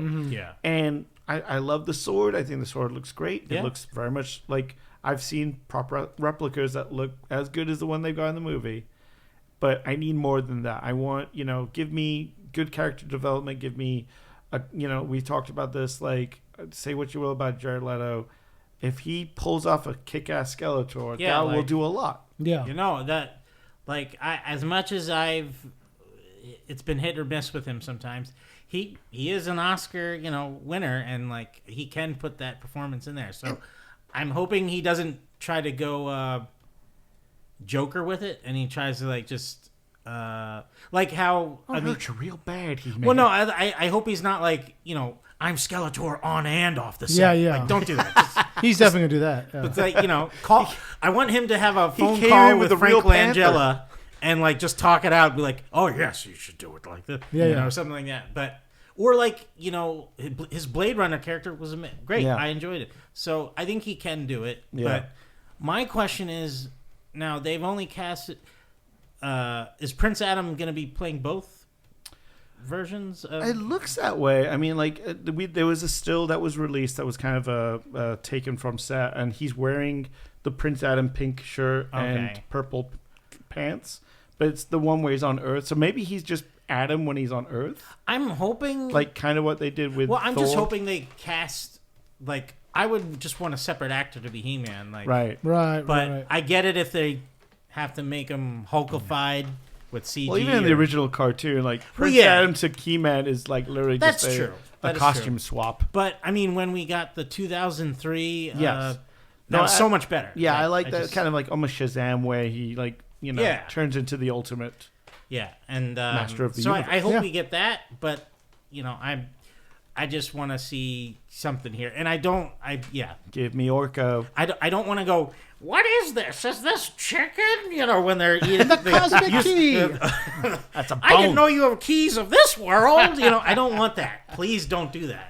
Like, Although I love that movie. no, hey, I have Yeah. it on Blu-ray. Yeah, I'm not it's a great movie. nothing against it. Yeah. but it's I'd been be done. shocked if And we it's don't also see- not. It's also not He-Man. It's a whole separate thing Yeah. by Yeah. itself. Yeah. I'd be shocked if we don't see a cosmic key in the background somewhere. God. That'd be sick. That'd dude. be. I mean, That'd be sick. just I'll a be little like, hint, okay. But of course, Frank Langella killed it as Skeletor. Yeah. dude. Killed it. And Did so they- Dolph they haven't Lundgren. Dolph announced Lundgren was who's- great He-Man They too. haven't announced the casting for Randor, right? The king. no. But I want a campaign for Dolph Lundgren as Randor. ooh, That'd be awesome. Bring him back. because him and Aquaman. Yeah, that was pretty much King it's Randor. Randor, yeah. Yeah, the way he looked. You're right. Like, yeah. and it would be a nice like passing of the torch Yeah. kind of moment. I think they could bring back in the woman who played Evil Lynn. Oh, she's great. because she's still around. She was in the cartoon recently. Yeah, that's right. Megan- Yeah. Megan Good. No, I forgot her name. I but- forget, but that would be just cool to see. She her was also again. in They Live. Yeah, and the show Witchblade. She was Oh, that's Oh, right. wow. titular Witchblade character. Witchblade. But no, I'm a little bit pumped, but I'm also like very hesitant. 'Cause Yeah. there's a big chance it could. Yet be. again, I'm gonna hold off opinion until we see more. Of course, I want to see a trailer. Maybe they'll do something for Comic-Con this year. Yeah. Who Yeah. knows? But I Also, want to see like- some live action footage. Like give me a recording. Like just I don't even need to see video. I just want to hear a recording of Jared Leto laughing, and then I want to hear the Prince Adam say, "I have the power." So if those sound good, Agreed, Chuck. okay, Agreed. I'm okay with it. I have little experience with the Masters of the Universe franchise outside of like kind of half watching the Dolph Lundgren film at our friend Sam's house for his birthday. Have you seen the entire film in its entirety? Have you seen it? Everyone was talking and stuff, so Oh, I that's wasn't. rude. I wasn't. I would have shushed everybody. I wasn't fully focused on You it. need to Not watch in this. 70 but- millimeter. He's not Yeah, going it's to true. watch it. I know. It's- I'm We'll rent out the Egyptian. Yeah, do we'll it. play it. There you go. But what would you say is a good starting point for someone wanting to get into the franchise outside of potentially this new film here? I personally would say the 2003. I kind of would go run. 2003 run too. The 80s stuff. Of its time, it's very of No, its yeah. time. Yeah, and it's designed to sell toys and Yeah, Right. And not I would much say, else. Yeah. I would say there's in the original series it was more of a like lessons learned, Yeah, type of Right. mentality. But also they do reuse so many shots. Like Yeah. there's so Yes. many shots of him punching the same boulder. It's ridiculous. So It's filmation, and they were very cheap Yeah. with their Right. animation back in the day. And it was definitely they designed the toys first and then Yeah. went with the cartoons after that. And it was just Yeah. basically designed to sell toys. One of the first Yeah. times that it had been done. So. But the 2002 cartoon is fantastic. yeah, and great it seemed storytelling. like a lot of the comics presently have adopted that kind of version of He-Man from the 2003 series, or Yeah. 2003 pulled from the comics. Either one. Yeah. I haven't seen 2003. But they series. I went- want to though. Yeah. Like, I don't know what version they're going to do for this movie, because originally Skeletor wasn't the brother of Randor, and then in Right. the 2003 he was like the half brother or Right. something like that. And they So- did that with Revelations as well. yes, yeah. With the newer Yeah. stuff Yeah. too. So probably going to stick with that part, like he's related in the sense. So We'll see. I mean, it's one of those things like, same with like G.I. Joe and shows like Transformers, where the lore was so loose. Like in the old cartoons and everything, they were just like, whatever power they need, we'll just give it to them. You know, like there's, if you watch some of like the old school Generation 1 Transformers cartoons, like sometimes the Transformers could just teleport. You know, it's like, wait, why did they do that in this episode and never again? You know. Well, I haven't. Speaking of G.I. Joe, like real quick, I have an idea like how if they go the Barbie route with it, like they are toys, and then Cobra escaped the G.I. Joe world into the real world, then G.I. Joe has to go and stop them from, being. Yeah. But I mean, it would be cheesy but it would still. That's be like also Hasbro has those rights. Oh shit! Yeah, you're right. That's not Mattel. Yeah. Yep. Forgot. It'd be a nice crossover. Well, where are you getting that with Transformers? Beekeeper 2 was also confirmed. When you saw Beekeeper, didn't you? Yeah, I did. Yeah, I did. What do you think, Chad? You excited for this? You're gonna go watch it? I think I will because I was surprisingly entertained with that first one. It was like he was beating up and killing like those asshole people who steal money from elderly people, and I was like, yeah, fuck yeah, kill all those bits, and then it just leads all the way up to like a relative in the White House, and it's like what? So I mean. Yeah, just go balls to the wall crazy with it. Yeah. It's sort of in the same vein as Gerard Butler's series of where he's the Has Fallen series. Yes, yeah. In the same vein as just like it's like he's a beekeeper. What? So I just. Well, he's got a movie coming out called The Working Man. Yeah. So same director as Beekeeper. Oh, it is. Oh, yeah. Jason Statham. There you go, man. But yeah, Beekeeper 2 is going to be directed by a different guy who is directing Nobody 2, which is a different director from the first Nobody. But he did it's the main dude from The Raid. It came out on Netflix here. It runs at night. No, the night comes for us. Maybe that's it. Yeah. If it's an action movie. Yeah, it's with Iko Uwais from The Raid, and also the other guy from The Raid who played Sub-Zero. I'm blanking on his name. Yeah, but that's it. Like they switched roles of. So that's gonna be the director. Same writer as the first one though. But yeah, I actually ended up seeing it twice in theaters. It was my dad's favorite movie of the year. So Beekeeper? Yeah, I got him the 4K Blu-ray when that came out. But he really likes those kind of movies, and I acknowledge it's not a perfect movie. It doesn't have that great writing. No. But it's very fun vibes. And like that villain or the henchman who's like.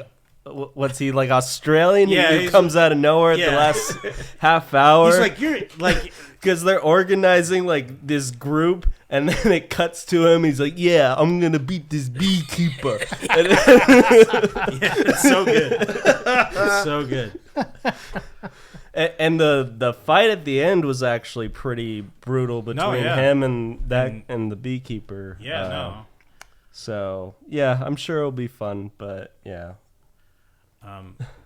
But yeah, I just wanted to see Jason Statham do a movie where it keeps following because he's been the mechanic, a beekeeper, all these different titles, and it's like, the flight attendant. He eventually has like it's just the movie Craigslist, and he's like, I'm Craig, and I have a list.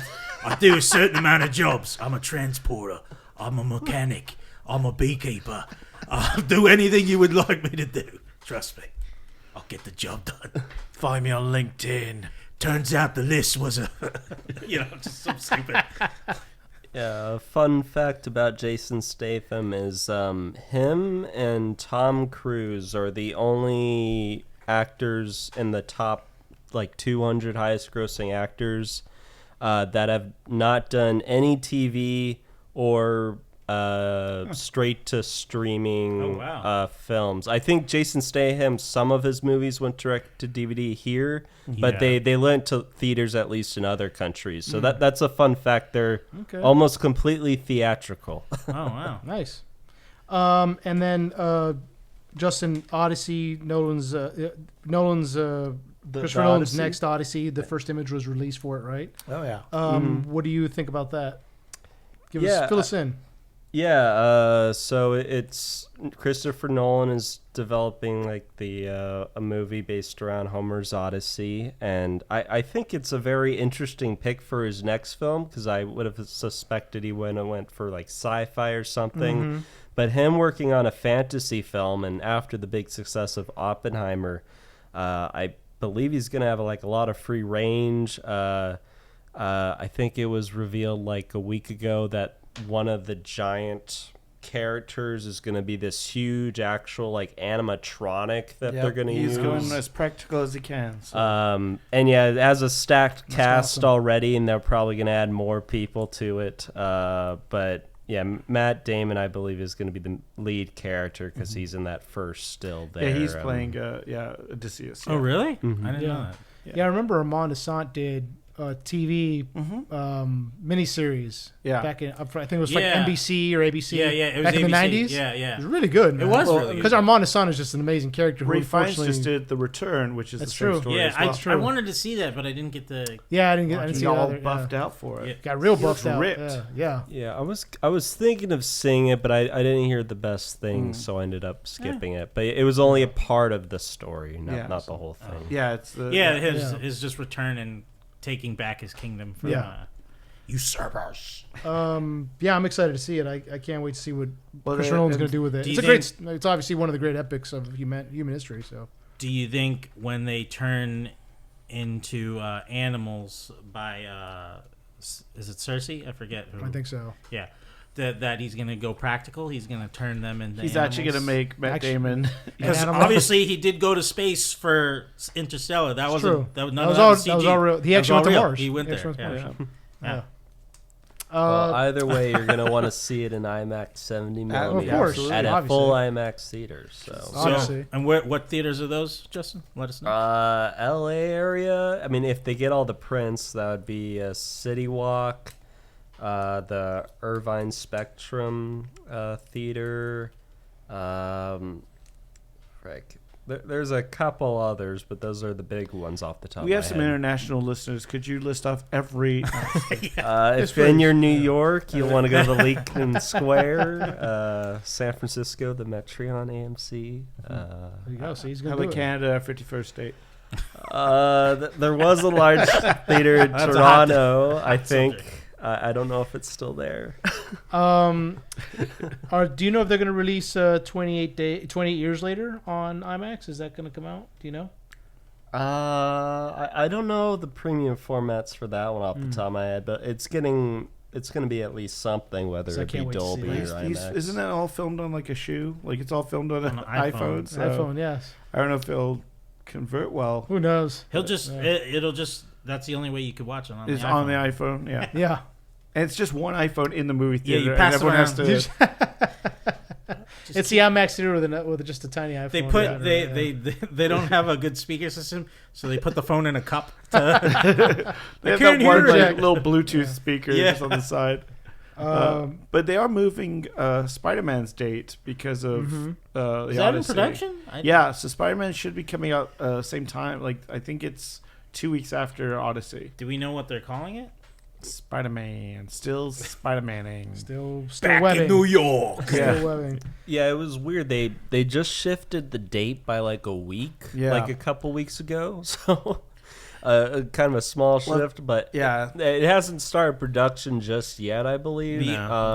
So casting. So it can be moved. Outside of Tom Holland, I don't think much. Well, I mean, I better see Vincent D'Onofrio on that goddamn cast, because I swear to God, if he's fucking governor or mayor of New York, but they City. already said that they came out and said that they're probably gonna do a lot of Spider-Man masked up and use body doubles because Holland's working on Odyssey.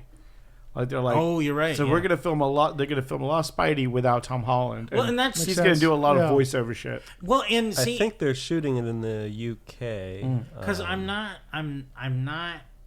unhappy about that, Because we don't get to see him you in want the costume. Master Spidey, I yeah. want Master Spidey. Yeah. Stop taking off your mask and everybody seeing who you are. Come on. Do you think they're going to continue using home somewhere in the subtitle? No, don't I think think that was so. just part of a Or trilogy. do you think that will... I think they'll do a whole new set of trilogy kind Yeah. of thing. You know, if they continue with Holland, I don't know what Holland's current contract is like. If he's on a movie by movie basis, or if they've got him locked in for like 5 more or whatever like that. But I hope they do a new trilogy. I kind of hope they introduce Miles Morales. Spider-Man. awesome. You know, introduce him in this one and then have him transition for the next couple or something. Yeah. Spider-Man, take a bite out of the Big Apple. There you go. That's you the go. little title. That's I Heart Spider-Man. There he goes. congrats to Tom Holland and Zendaya for their engagement. That's right. Yeah. oh They got yeah, engaged. Congrats. Mazel tov. Gonna make some beautiful babies of these kept kids. Speaking of being pushed back, Lord of the Rings: Hunt for Gollum was recently announced has been pushed back. I think that's Amazon, isn't it? Or, Hold on. Listen. You can hear everyone caring. Yeah.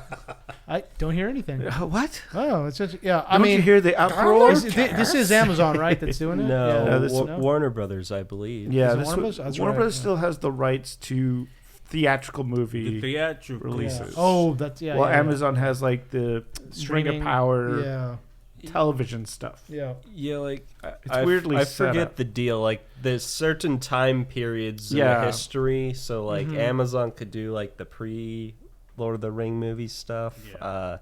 But I think Warner Brothers is still trying to do movies. I forget if it's the retain the rights or not, because last year we had that animated film, Yeah. and Which did you see that movie? I Knights did. of- I actually liked it more than what people were saying about Which it. one was that? The War of the Heron? Yeah.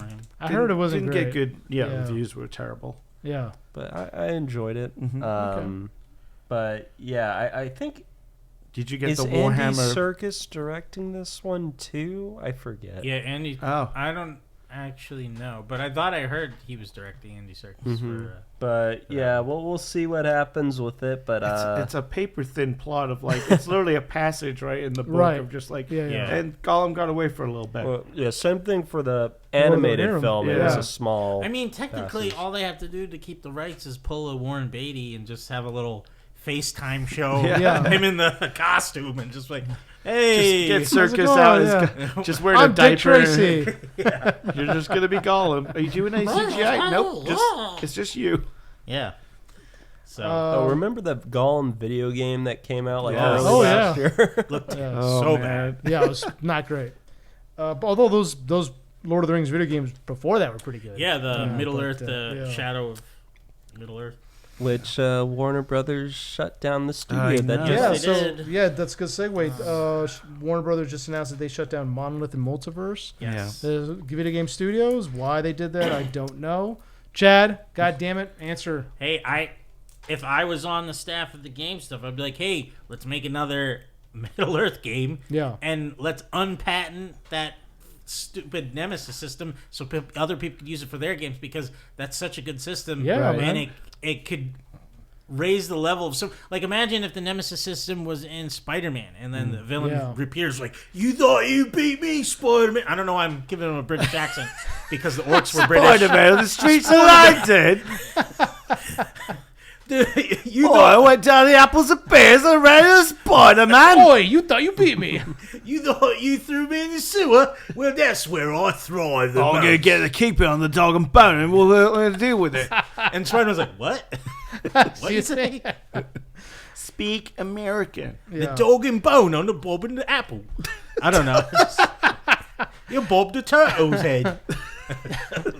But yeah, I mean, it is mind-boggling. Why don't they just remake some of the games they already put out? No, and it's- put them yeah. on PS5 and I mean, or come on.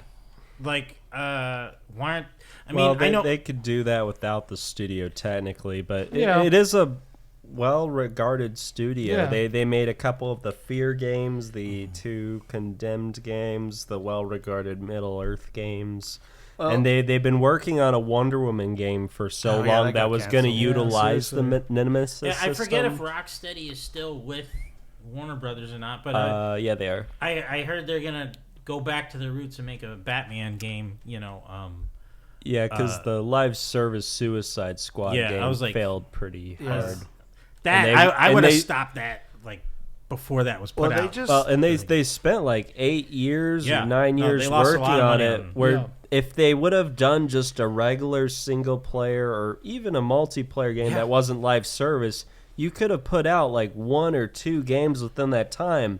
But so many companies, and especially the big studios, like if you've been keeping up with Sony's developers, Sony's been pushing all these live service games, and so many of them end up failing or getting canceled, and then it just takes another 5 years for the studio to make an actual new AAA game. Yeah, they can. Sad news is they can now hire the Marvel Rivals team because they all got fired. Right, the U.S. division. Yeah, which is like they just put out a game that made so much money for them. Like it's doing so well, and I just can't believe it. It's a weird time to be in gaming. The games coming out from like China and Japan right now are just sweeping the floor with any of the American made stuff right now. So I'm until Grand Theft Auto 6 comes out. Until that. In 5 years. Yeah. So I mean, it's going to be pretty sad. Where I mean, it's not sad because I'm enjoying some of those games. Like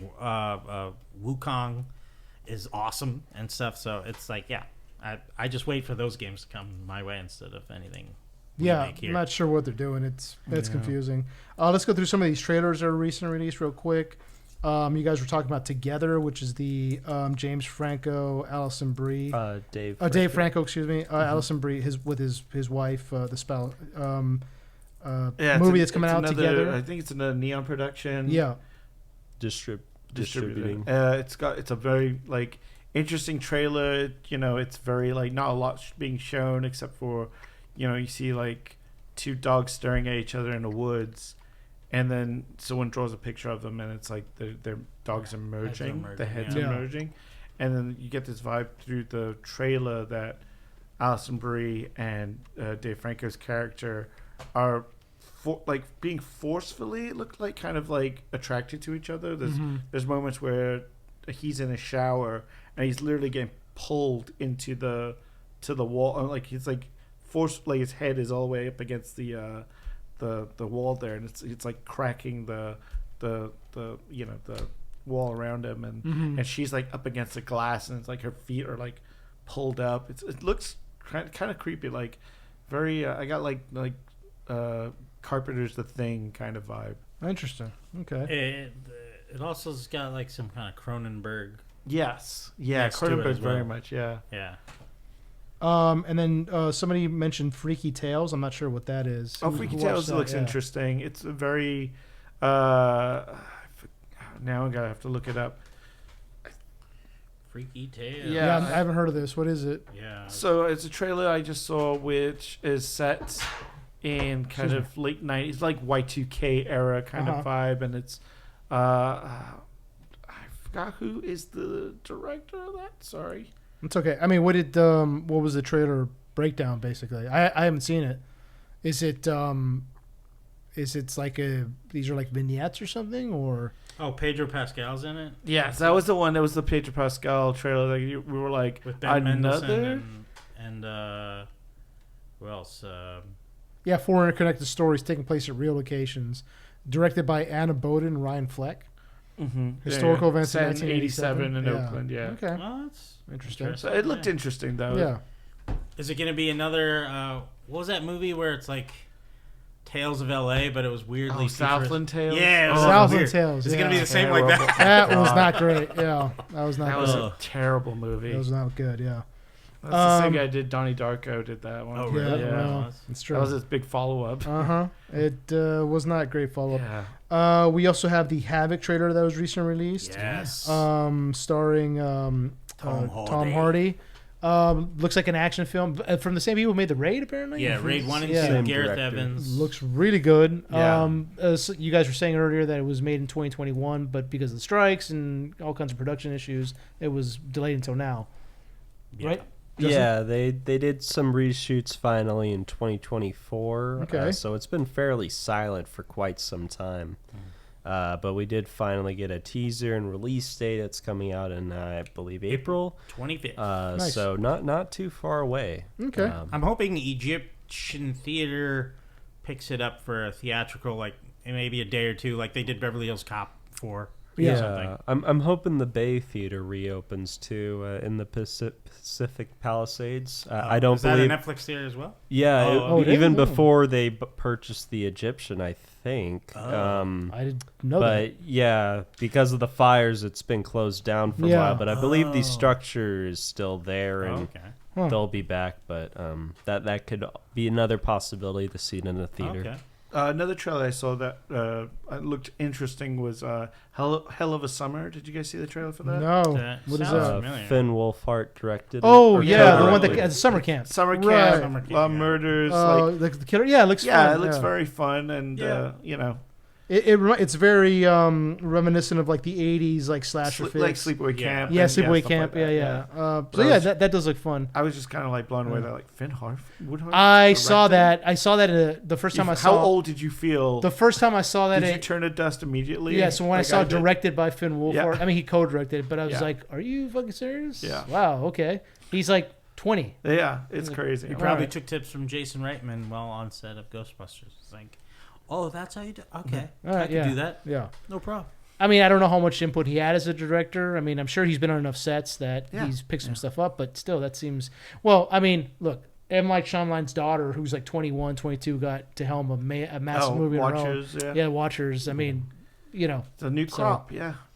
I mean, I'm sure it was all through you know, it's all notoriously based, and she got it because she's the best of the best, so... Exactly. All right. So, also, I got to talk about the Andor trailer that was just released. Yes. It's a teaser. Oh my god. What show is this? What? This is a small show that was made by an independent company called Disney. Ah. Not a lot of people heard of it. It's Andor is it's gonna be. I think it's sometime. Did they give a date? I don't even. April. April, right? Out, yeah. Second season of Andor, which I've talked about this numerous times on the podcast. I think it's one of the best TV shows ever made. It's certainly the best thing that's come out of Disney. I think since Disney, since out of Lucasfilm, out of Star Wars, since Disney bought it. Mm-hmm. It's incredibly well directed, incredibly well acted, well written. I mean, the writing on it is phenomenal, top notch. Yeah, it's a great film. It's a great TV series that I will definitely feels like a film. Yeah. That I will. I know. I recently ordered the season 1 of Andor on 4K Blu-ray.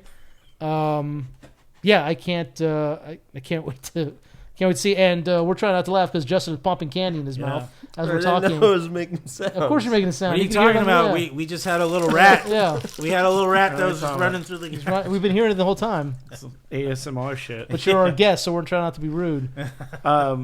It's interesting because they're releasing Daredevil because they don't want to run with Andor or compete, I guess, in a way. So they're releasing Daredevil in like episodes, like blocks of 3 or 4 episodes per week, right? So that it's all done by the time Andor comes out. Yeah, so it's like I thought that was interesting. I think that's awesome, man. Mm-hmm. Andor and then Daredevil. Give it. I'm down. I'm down, dude. But yeah, this I think we've discussed the issues that Star Wars has now. It's been a very long time since I felt inspirational and pumped up by Star Wars, and definitely this trailer did a lot. I had no problem with the music. I don't know why everybody's giving... If you look at the comments on the trailer, people love Andor and they love the trailer, but the one complaint is that they feel the music doesn't fit properly. I disagree. I love it. I think, and we talked about this before the podcast, but I think it's because Andor doesn't feel like the rest of Star Wars. Even like original, when George Lucas was still running it, it doesn't feel like, and it doesn't feel like the rest of Star Wars because it's. I hate to say this, but it feels like Star Wars for adults, in a way, because first of all, it opens in a brothel, and they actually say that, and I'm like, wow. I was like, are they really saying this? We see people do it. Yeah, in Andor, they actually have sex. They have relationships. Mm-hmm. People die, and when they die, it's taken. What is this, Battlestar Galactica? Right. Yeah, what the fuck? Stormtroopers can actually shoot. Right, and of course, there's the scene with Marva Andor who riles up the is implied is the first like major rebellion against the Empire on their planet. Did she drop an F-bomb too? Didn't she say I don't fuck? think that they do that in. No, she doesn't do it in her speech, but I don't think that they. I don't remember any cussing in Andor. That's probably one thing they. Or Yeah, maybe you could someone so says shit, I think. Yeah, I think they do say shit. Yeah, but I mean, and I've said it before on the podcast. It carries definitely an air of heaviness, and I don't know, just, like I said, it feels different from the rest of Star Wars. Mm-hmm. So I had no problem with the music, and I can't wait for this. It's gonna be amazing. Yeah, and of course, the little line that Saw Gerrera has in the trailer, just remember this moment. You're right here, and you're all ready to fight. Fight! Yeah, so great. I can't wait. I will say I agree with you. Excited for Andor, but I am also excited for the spinoff of that called This That. And what's that? That's. I mean, it's because you get the joke like and or this that. Yeah. No. Okay. Anyway. Yes. Andor coming out. This that coming out right after that. It's an animated version. An Andor story. Yeah. So yeah, it's a good time. I think. Andor's brother. Yeah. Recent news too that Kathleen Kennedy might be stepping down over at the Lucasfilm, but now apparently it's up in the air. I think that got shot down. I think Yeah. she said like I'm not really ready to retire. So. Wow. Star Wars isn't ready to be profitable then, I guess. Anyway, let's hope for the best, and I think that if she does step down, I hope Tony Gilroy is given control of Star Wars, and he is the short just let him list do I've whatever. been seeing was Favreau. Yeah, I mean, I hope it's Jon Favreau. Usual suspects, basically. Yeah. I mean, I hope it's Jon Favreau. It's also it might be Dave Filoni. I hope it's Jon Favreau. I think Jon Favreau has a better vision. We are getting that Mandalorian movie in like a year or whatever. Sure we right? are. Sure we are. Yeah. Okay. Sure we are. Yeah. But yeah, I am excited for it. Do you guys have anything else? We Reacher season 3. I don't know if you guys are watching I've been that. loving it. Reacher season 3 is great. Oh, it's out already? Yeah. Oh, okay. First few episodes are out. Yeah. Nice. Yeah, the 4th episode came out today, I believe. My dad watched all 3 episodes in one go when they released on Thursday. Yeah. And then he rewatched all 3 on like Nice. Sunday. Hell yeah. So I guess he likes the show a lot. Yes. Yeah. So I watched we're all going to go over and watch it with your dad. That's right. I watched the first season. It was really good. I liked it. The second season, I don't know. It kind of a little over the top. fun. It was It was fun. silly. It was just, Yeah. but like him and his investigative team would like go into a house and like shoot everybody up, Yeah. blow it the fuck up, and then be like, I don't know, whatever. No, and that's because like, okay, otherwise okay. it would be boring. It'd be like, Yeah, oh, I know. all right. Yeah. But the first season was grounded. No, and yeah, it wasn't they boring. did, Yeah. but You know, I Well, he still shot up like Grounded, a whole groundish, yeah. warehouse full of guys. that's at true. the That's end true. And just, Yeah, like, and just walked away. Yeah, and then he Yeah. kicked the grill of a car. Like, Right. no yeah, problem. but then So- like in the second season, they're doing this, and the cops like kind of know what they're doing, and they're Yeah. like, oh well. Yeah. Okay. And you know, I listened to Alan Richardson come out and did an interview and was talking about like, yeah, Reacher's kind of like ultimate wish fulfillment. Right, He's of like, course, yeah. he's got no home, he's Yeah. got no bills, Nothing, yeah. he's got no connections. Nope. He can go around, he can just eat whatever he wants. Never needs to work out. Looks amazing. Nope. You know, can bang a girl in one town, never have to call her. Yeah. You know. he's Yeah. like Jean-Claude Van Damme in Hard Target, where he just walks around, does what he wants. It's true. Yeah, it's and like yeah, you can get to kill someone and walk away because it was righteous. It was Right. a righteous kill, so he's not the bad guy. Yeah. You know, so it is ultimate like male fantasy wish Yeah, fulfillment. of course. And you could live course, off yeah. candy bars. Yeah. Of course. Yeah. And he never hits the gym once. No. And Oh. he's you 'Cause watch all the that show. walking. He's just Yeah. eating junk food Yeah. for most of that show. Yeah. Well, more power to him. Yeah. Hey, Whatever. I hope Whatever. he gets Batman for James Gunn's universe. That'd be I awesome. I dude. would think he'd be. I think great. he'd be a great Batman Yeah. with his height and his build. Yeah. Yeah. That's what Bruce Wayne is supposed to be. He's Yeah. it's supposed to be like 6'2", 220. You know. And then we get those action scenes like we got in Batman vs Superman That's so without good. the gun, obviously. Because Well, yeah, but still. I mean, I mean, you talking about the warehouse scene, right? Yeah, the way Yeah, because of he course. took the gun and shot the. Yeah. Come on.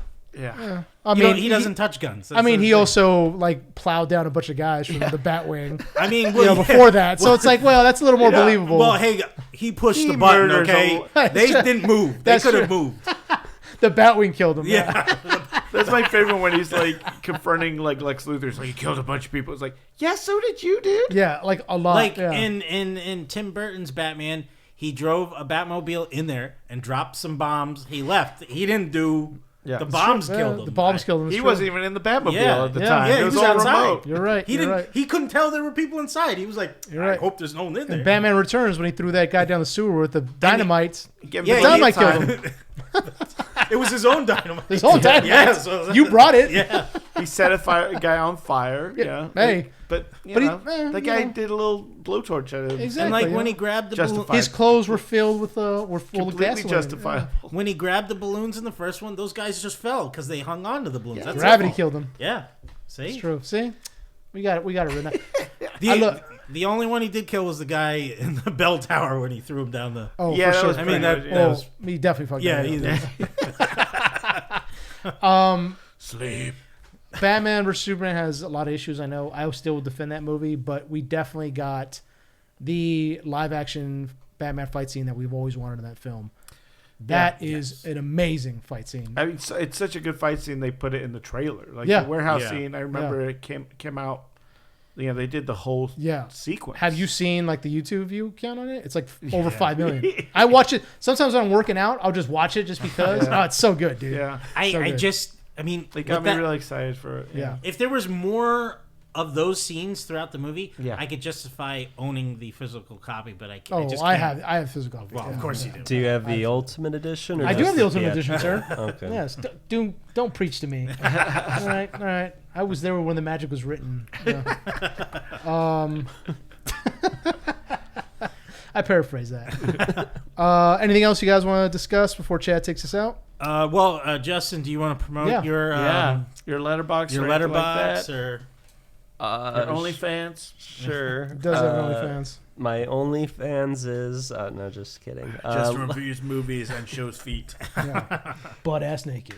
If No you feet want for to free. check to see what I'm watching, I'm on Letterbox. Just Justin_time. What's your highest reviewed _ film on there? My highest. yeah? film? What's a 5 out of 5? Do you have any 5 out? Do you have any 5 out of 5? I think I have the Shawshank Redemption at 5. Thank you. That's why I like you, bro. Paddington 2. I think it's the best movie ever made. I love Shawshank Redemption. But I am kind of strict with my ratings, so they might seem lower, but 2.5 is average. If you go above, then it gets more and more above average, and below Somehow, less. Brutalists and Hard Eyes are just. Right on the same level. Neck and neck. It would be helpful if there was like an out of 10, because Brutalist I'm debating between 4 and 4.5, so I'd put it higher. But I note that in the review, I'm debating between these two scores. So Okay. What is your lowest ranked film? Do you know?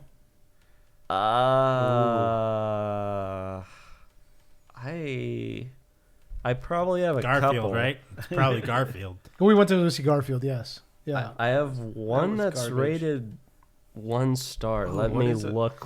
What Justin it walked is. out of there and was like, I didn't understand the plot that well, but the cinematography was on point. Oh, I wasn't into it. I gave Strays 1 star. That talking dog movie. Yeah, with Will it's- Ferrell yeah. and Jamie That's Strauss. about right. No. I heard it Uh, wasn't about great. I heard it wasn't great. I know it probably isn't deserving of a 1 star, but that's what I have as my 1 star. They just kill those dogs now because of that review. Oh my god. Pretty brutal. Yeah. But yeah, I've been logging in a lot of movies. I did over 200 in theaters Wow. last year, That's a lot of and theater been time. doing festivals too. Might do Toronto again this year. Nice. And I did Sundance this Yeah, year, that's so I mentioned Together, and I saw that movie as one of the films and really enjoyed it. So Should you send your letterbox to World Record? You know, like, are you the no, Guinness there are people who That's gotta have be. seen like over 1,000 movies There's in gotta- theaters yeah. in a year. Yeah. In a Like I year? remember, it was like equivalent. You're pulling to rookie seeing- numbers. Had they even You know, released that many? movies in It a was year? equivalent to seeing like 3 or 4 movies a day in theaters. So that's the record holder. So I'm far from that. I don't think I'll get to that level. Those are people who are employed, I think. Yeah, I know. It's like, how do you pay for shit? Yeah. But yeah, it's a affordable hobby if you live near a chain like AMC or Regal, and then if you're lucky enough to live in places like LA, there's a lot of special opportunities for unique screenings around here. Like I saw the Gorge in theater, that new Apple Did TV you really? Plus. I didn't even know they released it in theaters. Oh, yeah. Well, it was just a special screening with the Q&A. I actually was it gorgeous? I actually kind of enjoyed it. It was a fun mix of different genres. And it wasn't like mixed together. So you hopped from like a kind of a tactical kind of suspense movie to like a romance that was kind of like that Taylor Swift music video where they have the boards. Yeah. And then to like horror action, like Resident Evil kind of. So it was a fun ride. So yeah. Good date night movie? It could work as a date night movie, yeah. But it's on Apple TV Plus, so it's an Apple film. Do you mean Love Story, the Taylor Swift video? It's the one where they're holding the boards. That's Love Story. Please don't disrespect the Queen. I don't remember. You looked at your phone. I didn't look at my phone.